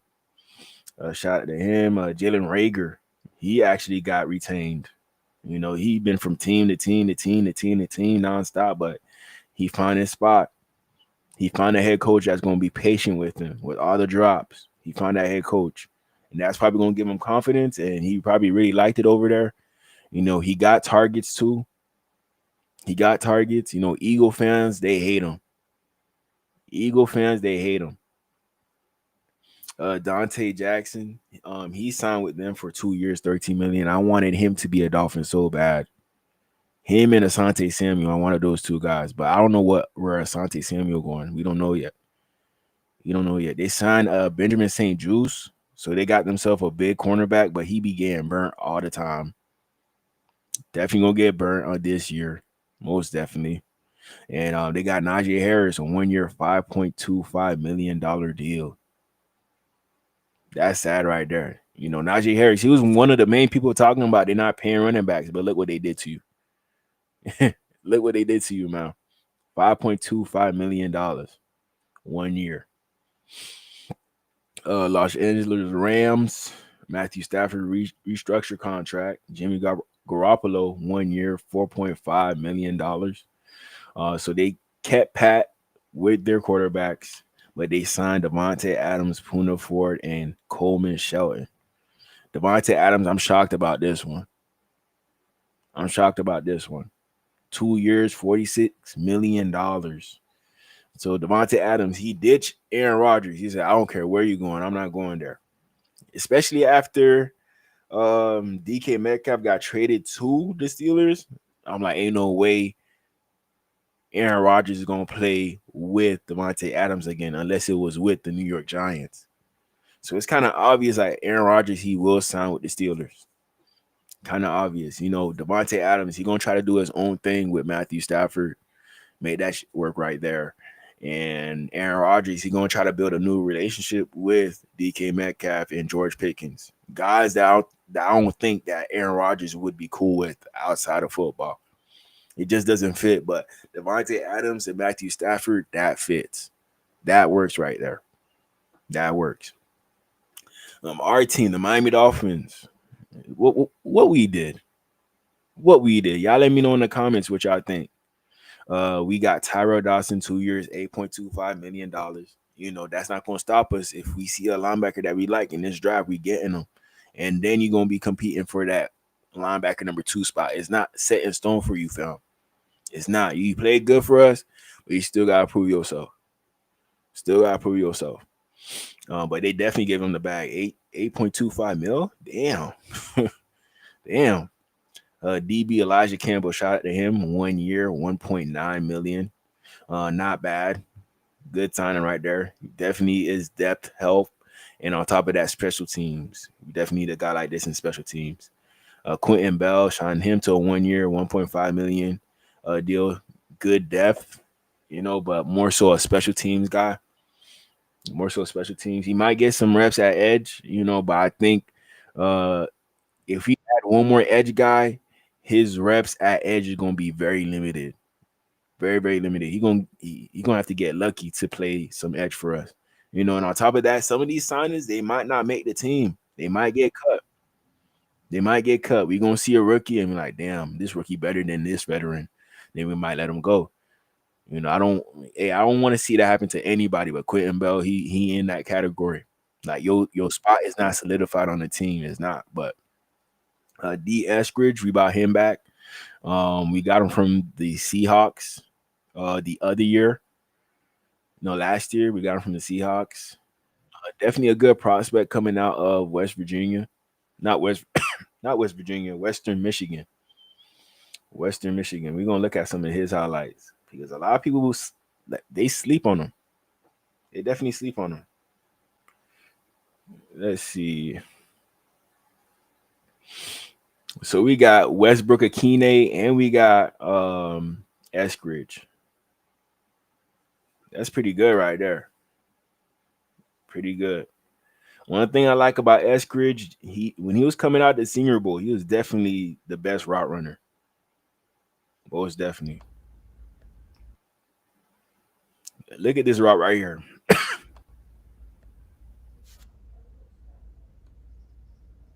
separation.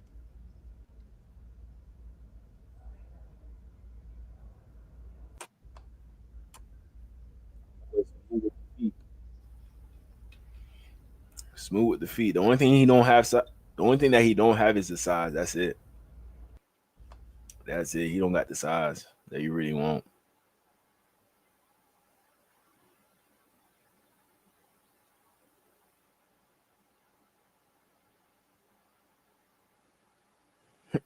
There's no Dwayne Eskridge threads, nothing. Can you take us through the punt return, kind of what you saw as you got the ball and everything? I'm just an aggressive returner. So it could have been a fair catch type of situation, but I was ready to get out of there, and then I made the first cut, saw everybody kind of streaming to the sideline, so I saw a lot of space, and then my guy given talent just allowed me to get to the end zone. Given that, why did you take a knee on the kickoff? It looked like you were coming out. Shoot, he might be a special teams guy. This might be the replacement for Braxton Berrios. Braxton Berrios, he went and signed with the Texans. We're signed with the Texans.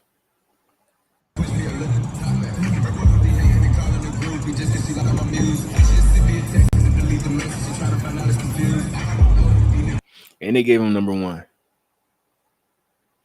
They go DK big ass, look like a DN playing receiver. They go Jake Bobo. There go Tajon Lindsley. He was definitely a legend coming out. There go Smith and Jibba. This is not a bad receiving core, man. I'm not gonna lie, not bad, but DK, he gone. Tyler Lockett, he gone. 2 legends gone. Oh, who is this?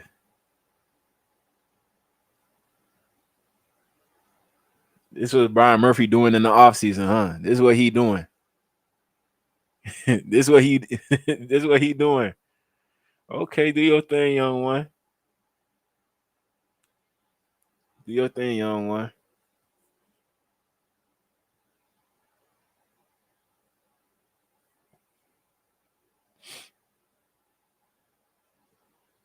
Let's get back to this.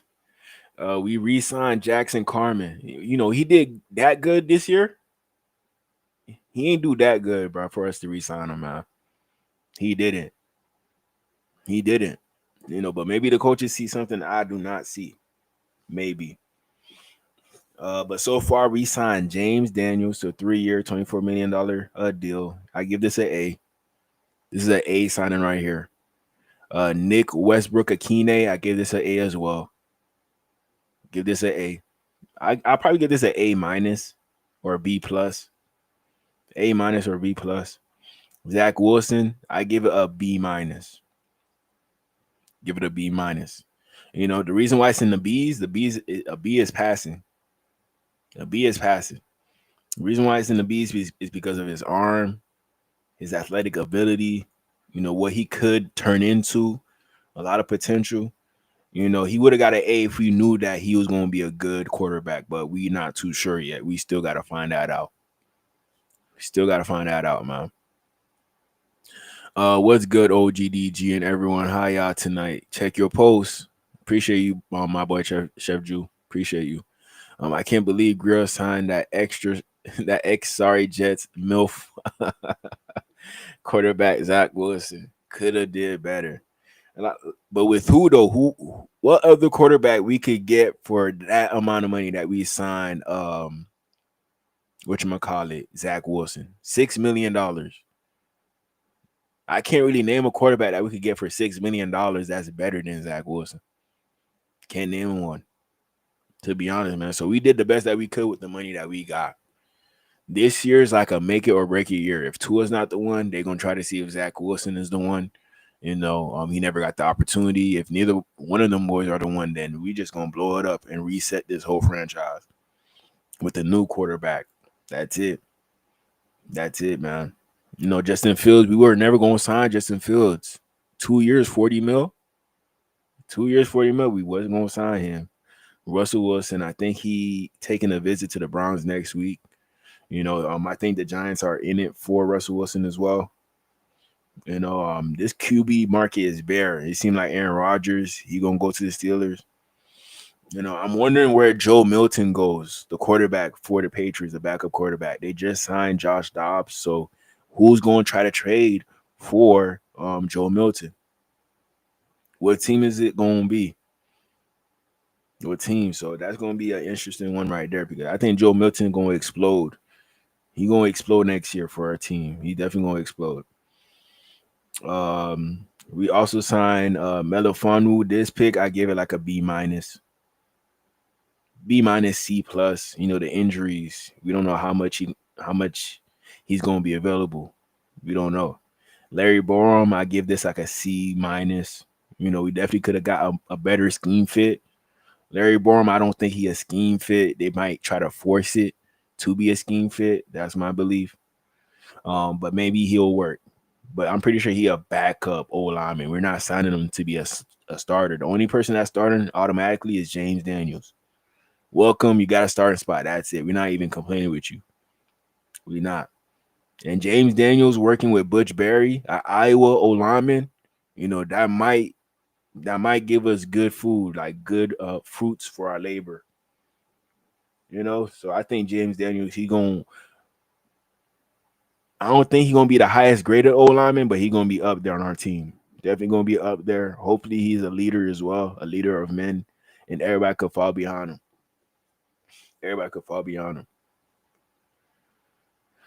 And Ashton Davis, I forgot to talk about him. I already told y'all, a lot of upside at safety, a lot of speed, a lot of the intangibles that you want at safety, but he hasn't lived up to what his body is giving him the capabilities of doing. He could be a better player based off of what he have shown us so far. He could be a better player, but I think he's one of those players that the coaching staff said, hey, we trust our coaching so much that we're going to take a chance on Ashton Davis. Even though he hasn't lived up to his potential, we're going to take a chance on him still because we think there's still something there with him. Minnesota Vikings, we're going to check them out. They signed Byron Murphy, 3 years, $66 million. They re-signed him. Damn, they gave him that bag, $22 million a year. I didn't know he was that good. Aaron Jones, 2 years, $20 million. Theo Jackson, 2 years, $12.6 million. And a punter, 1 year, $1.75 million. Aaron Jones, y'all gonna need something more than Aaron Jones. Y'all gonna need another big running back. So they're probably gonna wait till the draft to do that. You're gonna wait till the draft. You can't give Aaron Jones the bulk of the carries. You can't. Will Fries, 5 years, $88 million. Ryan Kelly, 2 years, $18 million. They already got, who else they got? They got Christian Darrisaw. They got that other tackle. I forgot his name. A pretty good tackle, Brian O'Neill. So the Vikings, they giving JJ McCarthy a very, very good O-line to start off with. Very, very good O-line to start off with. And on top of that, they addressed the other side. They got Javon Hargrave and Jonathan Allen. Look at Brian Flores cooking. Man. Isaiah Rodgers, he just won a Super Bowl, so they might use his experience. It's going to be him on one side, and it's going to be Brian Murphy on the other side. They lost Caleb Bynum. They lost him. They wasn't going to find the money to pay him. They wasn't going to find it, so they went the cheaper route. 2 years, $15 million instead of the 4 years, $60 million that he got from the Colts. But they're gonna have to make sure that the DBs live up to that standard. But they're gonna have to make sure they get pressure from the D line. So that's probably why they went D line heavy, so it could help them out in regards to pressure. And the DBs don't really gotta worry about covering for too long because the D line gonna get there on time. Man. So Vikings, they did okay. The people that I think that had the best. The best signings is the Patriots. Look what they did. Milton Williams, 4 years, $104 million. And people really thought he was going to come to Miami. People really thought that. I'm one of them. But when I realized he signed for this much, I'm like, nah, ain't no way he was going to ever come here. No way he's gonna ever come here. I think the Panthers offered him like 20 mil, but he refused that. He went for it at 26, signed with the Patriots. Carlton Davis, 3 years, $60 million. He got 20 mil a year. It's not exactly that, there's a certain amount that's guaranteed. But he did get 3 years, 60 million shot to him from the crib, Miami. He could have came back to the crib, but we wasn't gonna give you this, Brad. We wasn't. So hey, shout out to you going to the Patriots. Harold Landry reunites with his old head coach with the Tennessee Titans. 3 years, $43.5 million. Harold Landry, a lot of people thought he was gonna be the next Von Miller. A lot of people thought that, he might have a resurgence with the Patriots. That's a very, very good fit. That's a seamless fit right there, man. Seamless fit. So hopefully we could get Teron Armstead in here for one more year, man. We're going to need help. We're going to need help against these guys. Milton Williams, Harold Landry, Kristen Barmore, Dietrich Wise, that other dude that they got from Georgia Tech. That's a pretty solid D-line, man. We're not going to be able to run on them. We are not going to be able to run on those guys right there. Morgan Moses. They got Michael Onwenu. So that's two good old linemen. Cole Strange. Don't sleep on him. He's gonna be another good guard on there. They just gotta draft another guard, maybe another center, and they'll be fine on the old line. And Drake May, he back in business. He got something to work with. The receiver, they haven't gotten him a receiver yet. All they got was Mac Hollins. That's all they got. Mac Hollins, you fake though. Mac Hollins, you fake. You chose the Patriots after you played with the Dolphins. I don't like that right there. I don't like that. Switching sides too easy. But hey, everything about a bag, ain't it? Everything about a bag. But Patriots, I'm worried about the Patriots, man. Worried about the Patriots. Hopefully they don't get number 2 in this division. Hopefully. But, if they keep on making good moves like this, man, and they draft well, it's over, man. It's over. Saints, they traded for our OD tackle, Devon Gottschall from the Patriots. I think they gave up like a 7th round pick to get him. I think it was a 7th. They retained Chase Young, 3 years, $51 million. So Chase Young, now he living up to his potential. He could have been on the Commanders right now. Could have been on that team still balling for them boys, but he probably ain't take his NFL career seriously when he entered, but now he probably taking it a little bit more serious after bringing from team to team to team. So shout out to him. This is definitely a comeback moment for him. A comeback moment. Jawan Johnson, 3 years, $30.75 million.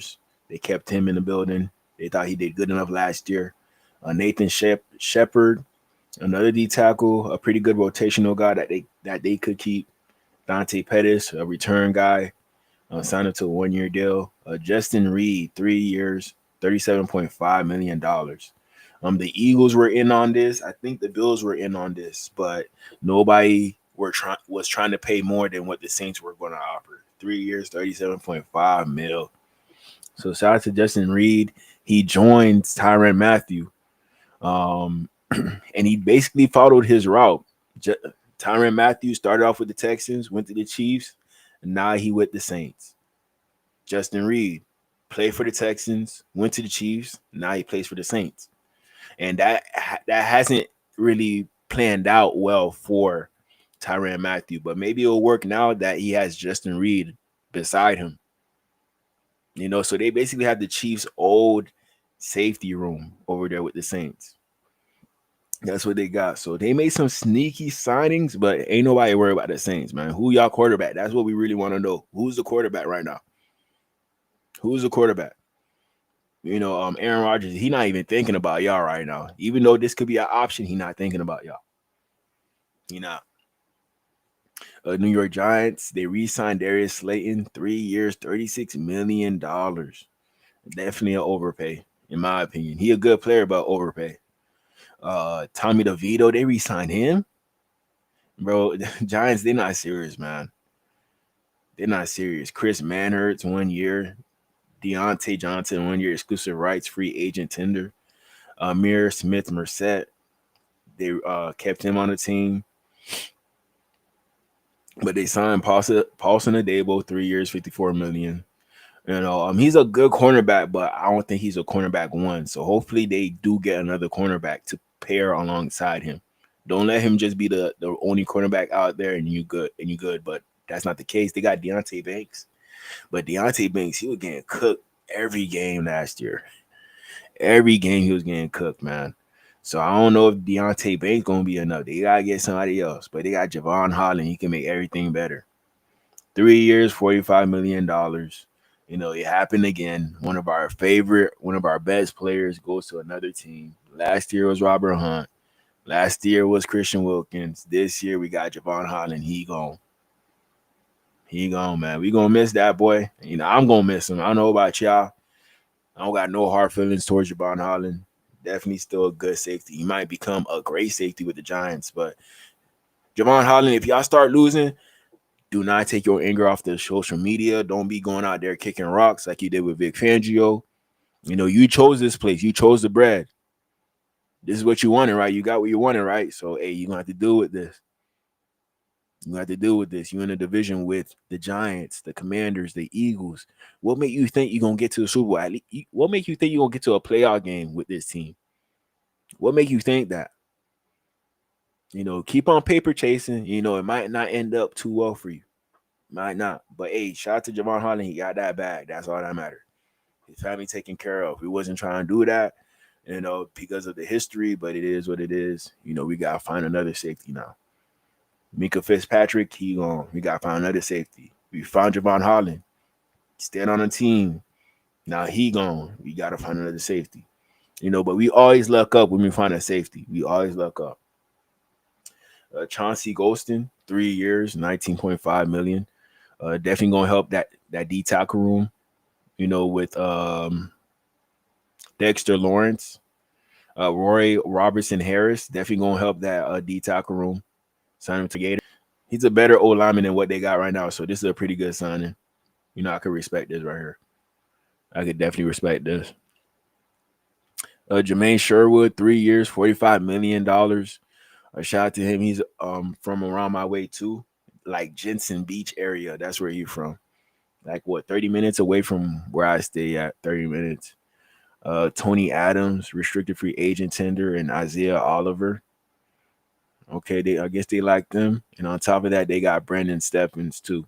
So they got a lot of cornerbacks with length, but they don't really got cornerbacks that could keep up with Jalen Waddle and Tyreek Hill. If I were them, I would be focusing on getting long guys at cornerback. That's what I'll be focused on. You know, but they got Andre Sisco. This is definitely a steal. Most definitely a steal. I wanted the Dolphins to get him. This would have been the perfect replacement for Javon Holland. Perfect replacement. They came out the same year, the same draft. Rashad Weaver, you know, developmental depth piece to put behind Jermaine Johnson and Will Johnson. And Chukwuma Okafor. He's a right tackle that came out of Western Michigan. He had an okay career. You know, he could be better than what we thought he could have been, but as of right now, he's an okay piece to put in there to back up whoever's going to be playing tackle for the New York Jets, because I know they got better options than Chuma. I know they got better options for sure, but with the Jets, you know, it just depends on what they do with Justin Fields. 2 years, $40 million. If they put the right scheme around him, and on top of that, he has a good defense to play behind, Jets, they're going to be an issue. They're going to be a problem. If they do the right things around Justin Fields. If they do the wrong things, it's going to show on the field. It's going to show. It's going to show. And I'm going to read between the lines. Brandon Stephens, I think Jalen Waddle could do him, man. Tyreek Hill, I think he could do him, man. Oh, shoot. Even Westbrook, I think he could do him, man. I think so. We seen what happened with Sauce Gardner. We know Waddle and Tyreek could do their thing against Sauce Gardner. We know that for a fact. Let me show y'all what Sauce Gardner said today about the signings that happened for his team.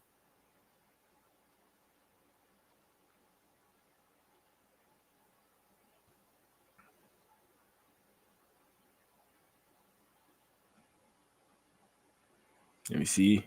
See, that's what he said. They snapping in the front office. he liked this pick for sure. Like this pick. Every cornerback across from me going ball regardless. Proven fact since college. So yes, it's a good move. We gonna make each other better. You know, I like this quote right here. I like this quote from Sauce Gardner.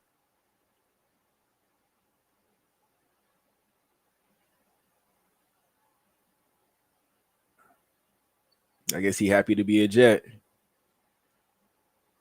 You know, but the Jets, they definitely got younger, man. They definitely got younger. And I don't know. We just gonna have to see, man. Maybe our team ends up being better than the Jets, or maybe they just edge us out. You know, it's gonna be a hard fought battle against the Jets when we play them. Hard fought battle. Philadelphia Eagles, they actually traded for Dorian Thompson-Robinson. So this is a pretty good backup for Jalen Hurts. You know, similar playing style. You know, pretty like their arms are on the same level. Dorian Thompson-Robinson, he has a live arm for a guy his size. A live arm that you got to pay attention to. You know, and him being around good players, maybe the Saquon Barkley effect happens with him. And then Dorian Thompson-Robinson, he go out there whenever Jalen Hurts get hurt, and he shows that he could be an NFL quarterback. Boom, that's trade bait.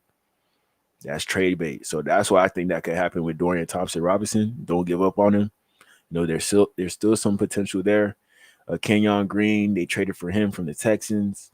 Hasn't really lived up to his first round potential. You know, but the Texans, they think, you know, the Eagles, they think that they could get something out of Kenyon Green. This probably means that they're probably not signing Mekhi Becton because they traded for Kenyon Green. That's what this means. So we're going to see where Mekhi Becton signs. I can't really pinpoint what team he going to sign with because a lot of teams need guard. But I don't think the Dolphins going to sign him because he's way too tall for Tua. Way too tall. James Daniels, he's not too tall, 6'3". We're putting him at guard. We got Aaron Brewer, 6 foot. Tua should be able to see over that. We're gonna see what other old linemen we're bringing in. We gotta make sure they're not too tall. Y'all gotta remember we still got Cedric Wills out there. Cedric Wills, that could be another guy that could become a Dolphin, most likely. Also they re-signed Zach Bond, 3 years, $51 million. Saquon Barkley, 2 years, $41.2 million extension, and Ben Van Sumeren. Don't know who this is, but you know, they got rid of a lot of people just to bring back the guys that they thought balled out the most. Zach Bond, Saquon Barkley, 2 free agents, their first year there. And they let go of some people who've been there for a long time, man. A long time. Pittsburgh Steelers, they traded for DK Metcalf from the Seahawks, then agreed on a 5-year, $150 million contract. Damn, DK got that bag. DK got that bag, man. This might be their quarterback, not Aaron Rodgers. It's him. It's him. He got this much money. He the quarterback now. Darius Slay, 1 year, $10 million deal. Malik Harrison. What's up with these linebackers from Ravens signing with the Steelers? What's up with that? Them boys fake.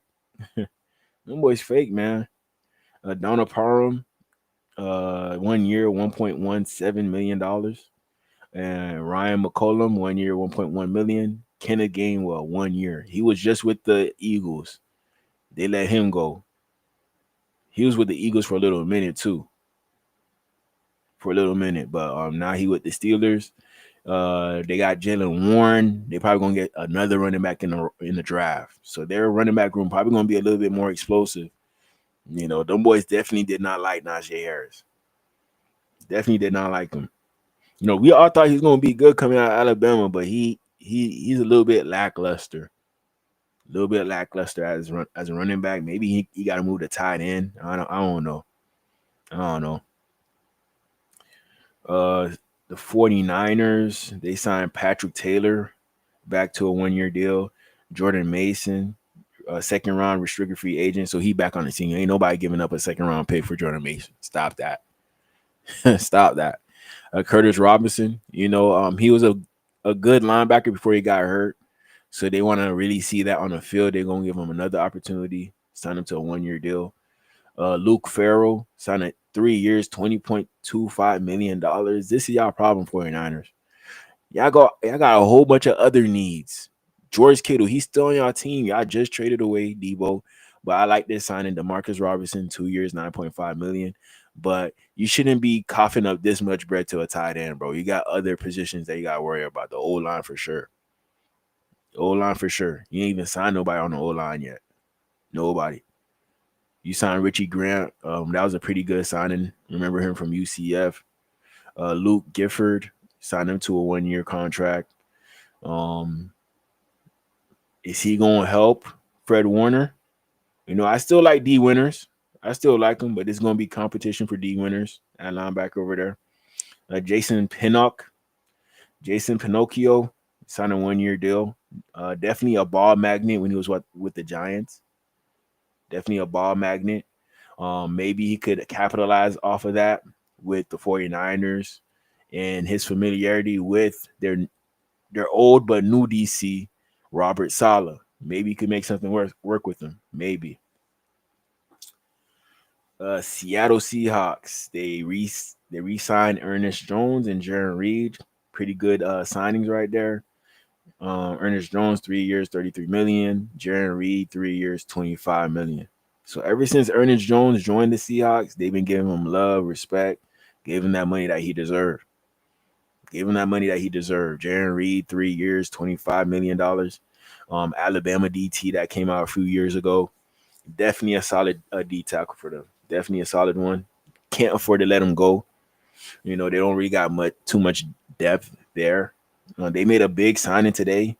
They got DeMarcus Lawrence and they got Marquez Valdez-Scantling. Okay. He not gonna be DK Metcalf, but hopefully Sam Darnold could bring the best out of him. Hopefully, that's what we're praying on. But I don't think he's gonna be as good as DK. No way. We all know that.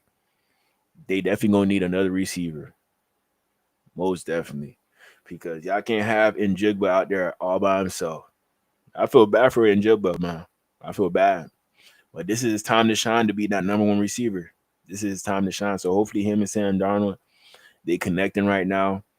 You know, getting those reps in. You're going to get comfortable with Sam Darnold, and we're going to see what's going to happen. We're going to see, there's still potential with the Seahawks. We just got to hope that Sam Darnold remains the same quarterback that he was with the Vikings. That's what got to happen. But everybody know that's a wild card right there. We're not too sure. If they knew that Sam Darnold was going to be as good as he was last year, I don't think the Vikings letting him go. I don't think so. And on top of that, they probably got a lot of confidence in JJ McCarthy. And they're like, man, we don't really care, bro. We're going to save our money. We're going to use it elsewhere. And we're going to make this team work with JJ. We can make it work with you. We can make it work with JJ. That's what they said. Hopefully Sam Darnold doesn't take that to heart. But, hey, who knows? And on top of that, DeMarcus Lawrence, he should be able to help them guys in the edge. Definitely a good piece for them to add. He definitely gonna be able to get pressure, most definitely. Tampa Bay Buccaneers, they re-signed Chris Godwin. He got a bigger bag to join the Patriots, but he decided to stay with the Buccaneers. So this was gonna be the other receiver that they acquired to put on their team, other than Matt Collins, but this didn't work out. So they're probably just gonna settle for the draft to get their receiver. Ben Brereton. 3 years, $22 million. O-line depth. He might start. Who knows? There's a chance. Levante David playing another year. It seemed like he want to retire a Buccaneer. He don't want to go nowhere else. I was hoping the Dolphins would pick him up, but nah. I'm cool with Jordan Brooks. No lie. But imagine if we had Jordan Brooks and Levante David. Man, that's a big finesse right there. Big finesse. Greg Gaines, 1 year, $3.5 million. Not too shabby for Greg Gaines. He had some time with the Rams. He was the other D tackle alongside Aaron Donald. So he's going to definitely use that knowledge of playing alongside Aaron Donald to his advantage. He's going to use that. Hassan Reddick, a 1 year, $14 million deal. That's a good signing right there. I'm not going to lie. That's under the radar that everybody not going to really notice. But once you see Hassan Reddick getting 10 plus sacks, You gonna know the reason why, man. He with a good head coach. You know, they're gonna show him love down there in Tampa. And he gonna make something happen. Even though what he did was wrong last year with the Jets, you know, he gonna make it right with the Buccaneers. He gonna make it right. You know, they got Kalijah Kancey, they got Vita Vea on that D line. You know, they got too much pieces on that D line for them not to work. Too much pieces. Anthony Nelson, 2 years, $10 million, been on this team for a long time, very very long time. Shout out to him. Their D line should be okay. You know, they lost Joe, but everything else should be intact. You know, they got Diaby as well. You know, so the defense should be okay. It's just the cornerback position. They got to fix that. They got to get some good cornerbacks. They haven't signed nobody yet. Maybe Asante Samuel might come here. It might be an option for him. It might be an option. The Tennessee Titans, Sebastian Joseph Day, he signed a 1 year, $7.5 million deal. Andrew Rupick, exclusive rights free agent. Daryl Baker, exclusive right free agent. You know, nothing too major. Joseph Day, definitely a good D tackle. He was there with the Rams too when they had Aaron Donald. They signed Dan Moore. Did not like this signing. Oh, they got Kevin Zeitler too. $9 million. Yeah, ain't no way Dolphins won't give that up. No way. No way, Jose. But hey, at least they fixed the O-line. Let me see how good their O-line is now. Tennessee Titans depth chart player profiler.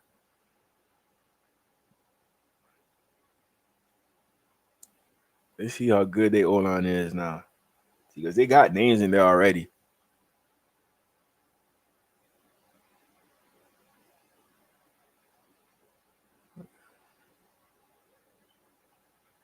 But they still got Tyler Boyd, Calvin Ridley, Jaquan Jackson. Can Cam Ward make this work? Can he? I think he can. They just need a different running back. They need another one. A bruising running back. Tight ends, they like too deep at tight end. I like Josh Wiley a little bit. I like him, but this class is deep at tight end, so they might invest in tight end. Offensive line, Dan Moore, there you go. Dylan Rundance, he's a decent option. Peter Skoronski, their first round pick a few years ago. Jalen Duncan, pretty decent guy. They got Lloyd Cushenberry, J.C. Latham. So, yeah, they could make something happen with Kevin Zeitler in here as well. The O-line shouldn't be that bad for Cam Ward. Shouldn't be. It really shouldn't be.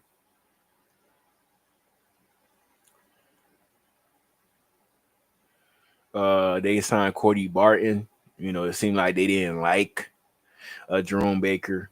Let Jerome Baker walk. He's a free agent now. Signed Cody Barton to a 3-year, $21 million contract. Is Jerome Baker done?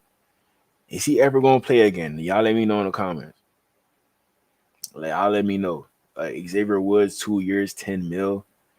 Pretty good sign right there for the Titans. Let me see their DB room.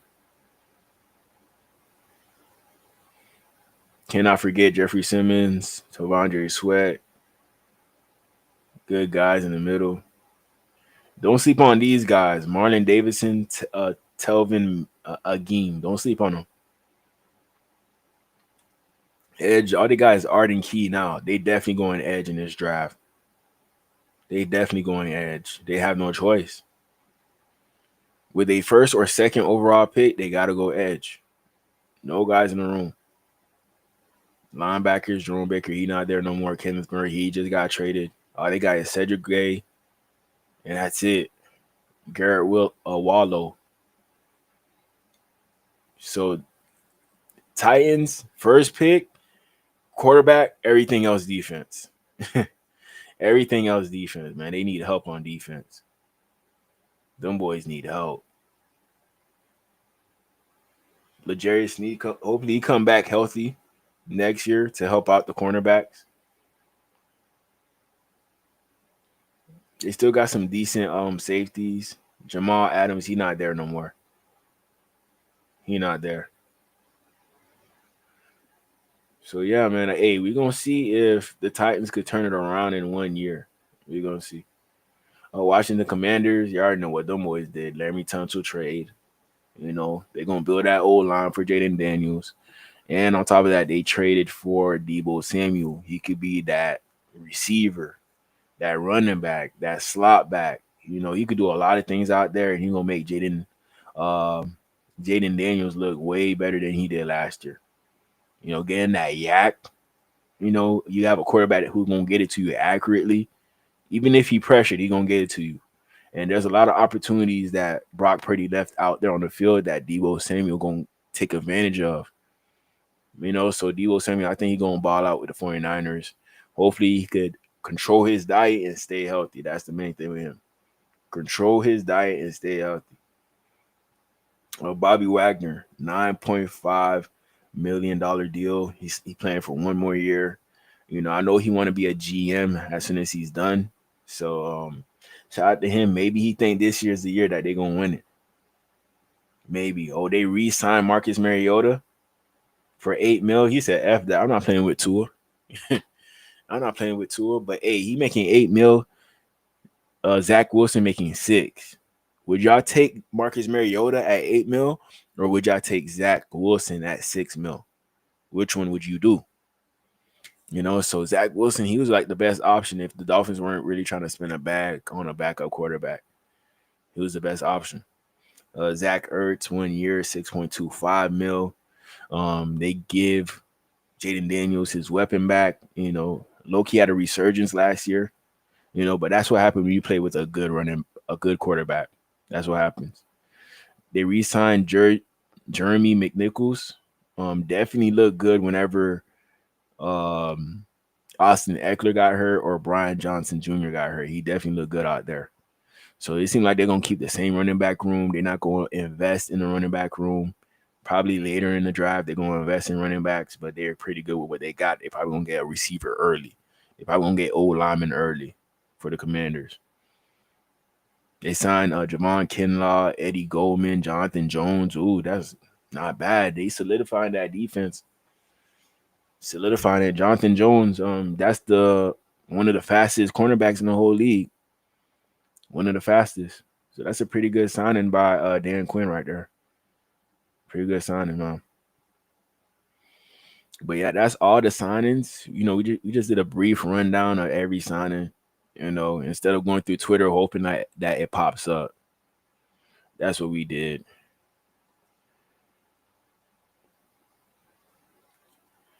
Let's see.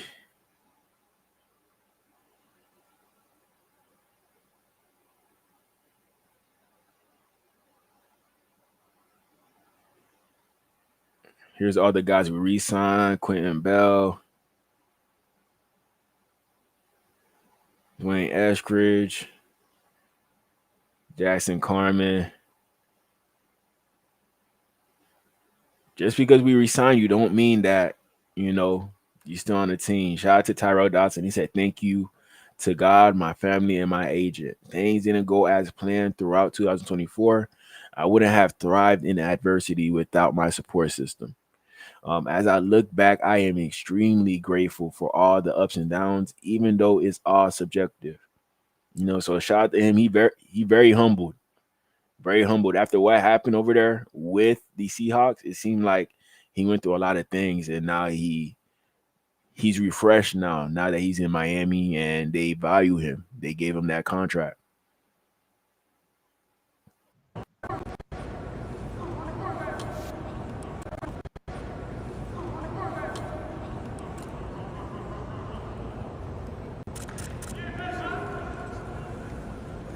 He don't look like a 4-5 guy.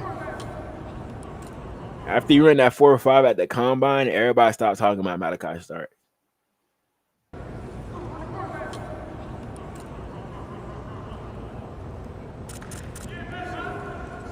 Pick 13, I don't know, but our second round pick, most definitely.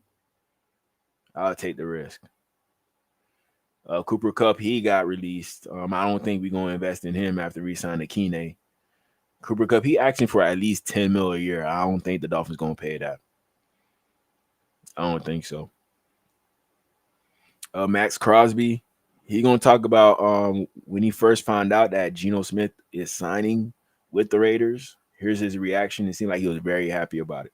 And Geno has the big ass smile on his face, and I'm like, "What's up, bro? You good? Well, like, what's the word? Blah blah blah." He's like, "It's done. It's done. It's done." And bro, I was so hyped. Like, I'm literally yelling at the phone, and I'm like, "Come on!" And Ella's like, yelling at me. And Ella gets to see Geno right out the gate before anybody. So shout out to Ella. She gets the first class service. But he was dope, and he was super fired up, and we had a great conversation. I would obviously keep that between us, but like, bro, I was extremely excited. I know he's extremely excited, and today I got to see him in the building. He was in there in the morning, and we got to chop it up. And he was on the move doing the physicals, had to do some stuff and whatever, but we got to chop it up, and bro, he's super fired up. So it's a big deal, bro. It's a big deal. I think it helps us immensely in a lot of ways. You know, the draft upcoming, it gives us more, flexibility. So there's a lot of good. Bro, them boys do not care about Shedeur Sanders, bro. They do not care about Shedeur Sanders, bro. He was so happy that they signed Geno. Like, Shedeur Sanders is not better than him. But I'm not going to say that Shedeur Sanders is better than Geno, but man, it seems like nobody really wants Shedeur. Some people are showing that they want Cam Moore, but they being quiet about it. But Shedeur, people blatantly saying like he gonna be a buzz, this and that, because he Deion Sanders' son. But I love the fact that he's getting that criticism. So the only thing he can do is prove everybody wrong. Don't make him too cocky. You feel like if you make Shedeur Sanders too cocky, he's not gonna perform well. Put him in that gutter. He probably had it good all his life. Make it bad for him and see if he could make it out of it. So I like what everybody doing, getting on him, hating on him. Do it. And we're going to see if he's going to be a good NFL quarterback. Things that come with that as well. And he's a winner, bro. Like, he's done really well in Seattle. I mean, even this past year, they won 10 games. He was playing some of his best ball at the end of the year. So it's super exciting, bro. A guy with a winning pedigree, a guy was wrote off at one point, but he didn't write back. He didn't write back. He's got that dog in him. You know what I mean? He's got that dog in him, which is incredible. But shout out to Max Crosby. He definitely deserved it. Most definitely, man. They go Mike McDaniel.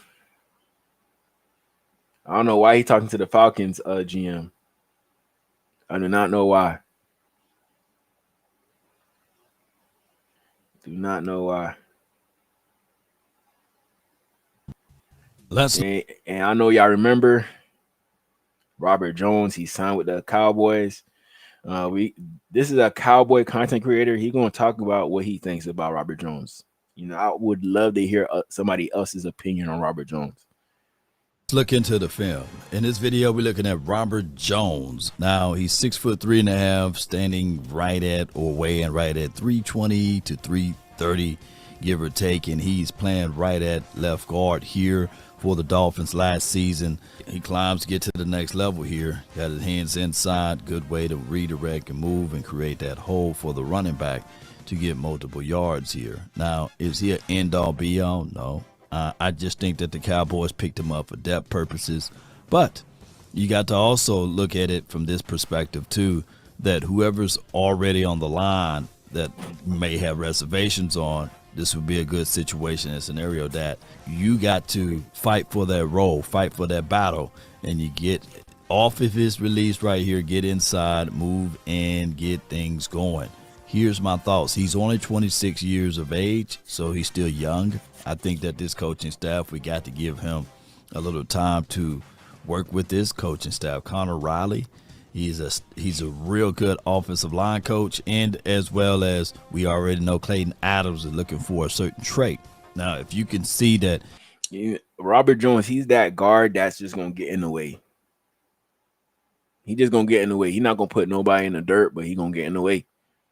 That's the asset of Robert Jones. He probably a big guy in real life, but him up against these other big guys, that's the only thing he can't do. He can't push somebody 10 yards down the field. He can't do that. He probably can't do that. But one thing he can do is get in the way, make that clutch a block very here so often, but other times he probably getting beat straight up. Against good competition, he getting beat. Some speculation that Joe Flacco could potentially sign with the New York Giants if Aaron Rodgers doesn't sign with the New York Giants. No, not the New York Giants. If he signs with the Steelers. If this happens to the Giants, I feel so bad for that team, man. So bad, but they called it upon themselves. When they let go of Saquon Barkley, they were asking for this. They were asking for this. So if this ends up happening, bro, if I was Malik Neighbors, I'll request a trade. Even though this is my second year with the team, I'm requesting a trade off rip, man. Off rip, man. Why get a receiver if y'all don't got no quarterback to throw to him? Why, man?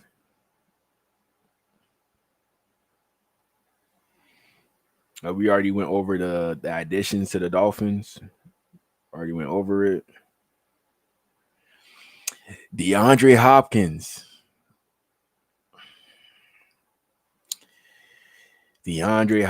You went somewhere that you could die from.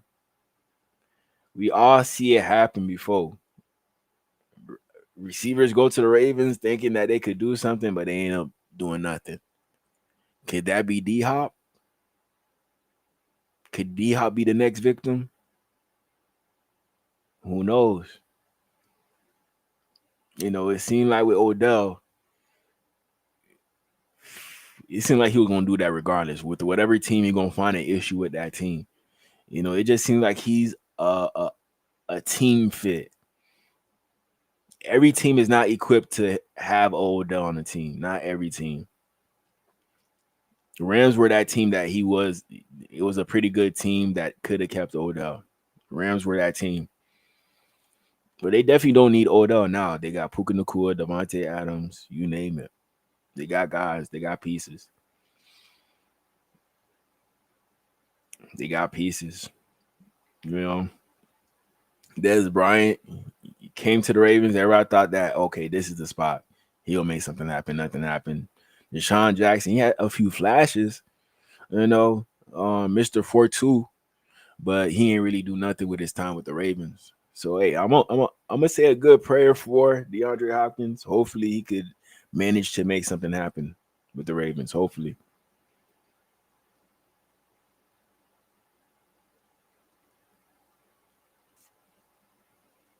Right here, we got some clips of Tyrod Dotson. He's right here in the middle. Let's see if he's really worth that money that he got today, that 8.5 mil. Good job reading. Boom, good tackle. Sideline to sideline, good tackle.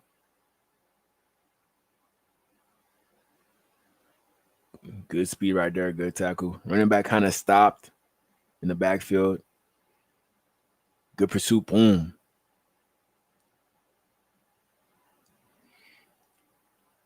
He kind of know where the ball is at all time. Boom, give me that. He got 2 of those this last year. 2 picks.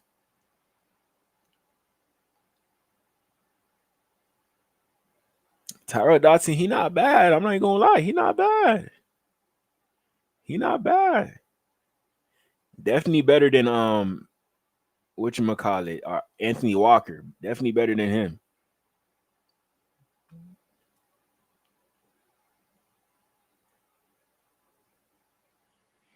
He definitely seems disciplined out there. No, it's definitely.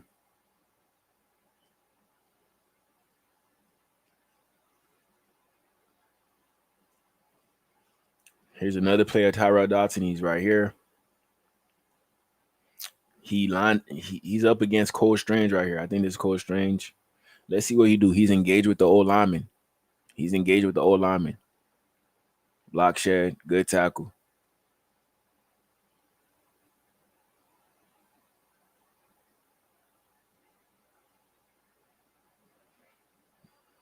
Good job noticing that screenplay.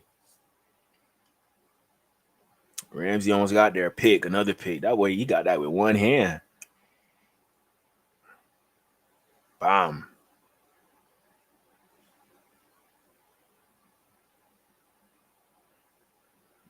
You know, it's going to be hard for you to be a linebacker and you making plays with a guy like Jordan Brooks on the other side.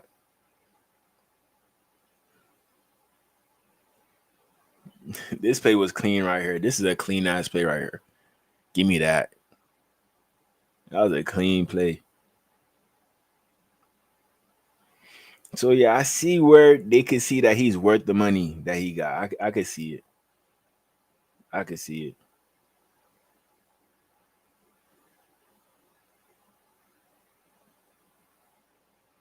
And this is why I was mentioning, you know, it's over for a wide receiver when they on Tennessee or Baltimore. You know it, man. That's definitely true. Definitely true. That's why I'm so worried about DeAndre Hopkins. That's why I'm worried.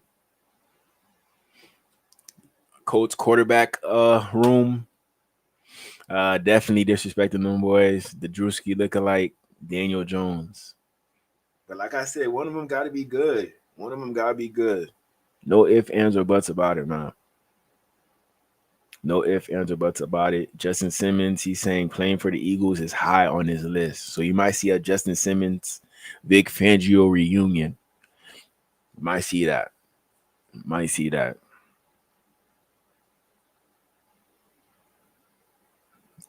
Oh, but yeah, man, I went over these things yesterday. So I don't really got too much to show y'all, man. We went over everything that happened, all the signings. We're gonna be back again tomorrow with other news. Hopefully, we sign some players. Maybe once I get off this stream, we signing players. Maybe, man. But hey, you already know, man. I appreciate y'all, love y'all, everybody who pulled up on me. You know, it's all love. And on top of that, y'all go please check out the shop. Let me see here.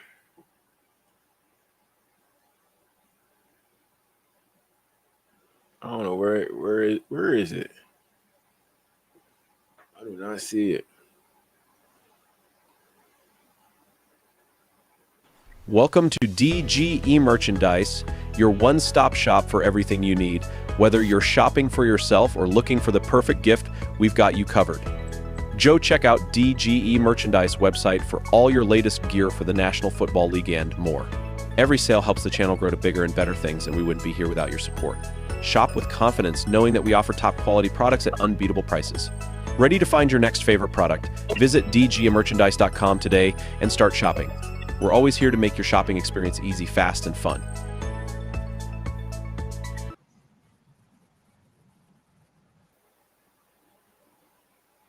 Yeah, y'all go support the channel and get y'all merch, man. Support the channel and get y'all merch. But hey, I already know what it is. DGE, Dolphin Gang Entertainment, it's your boy DG. Appreciate y'all, love y'all. Hope we get to that 10K. That 10K is on its way. And I'm going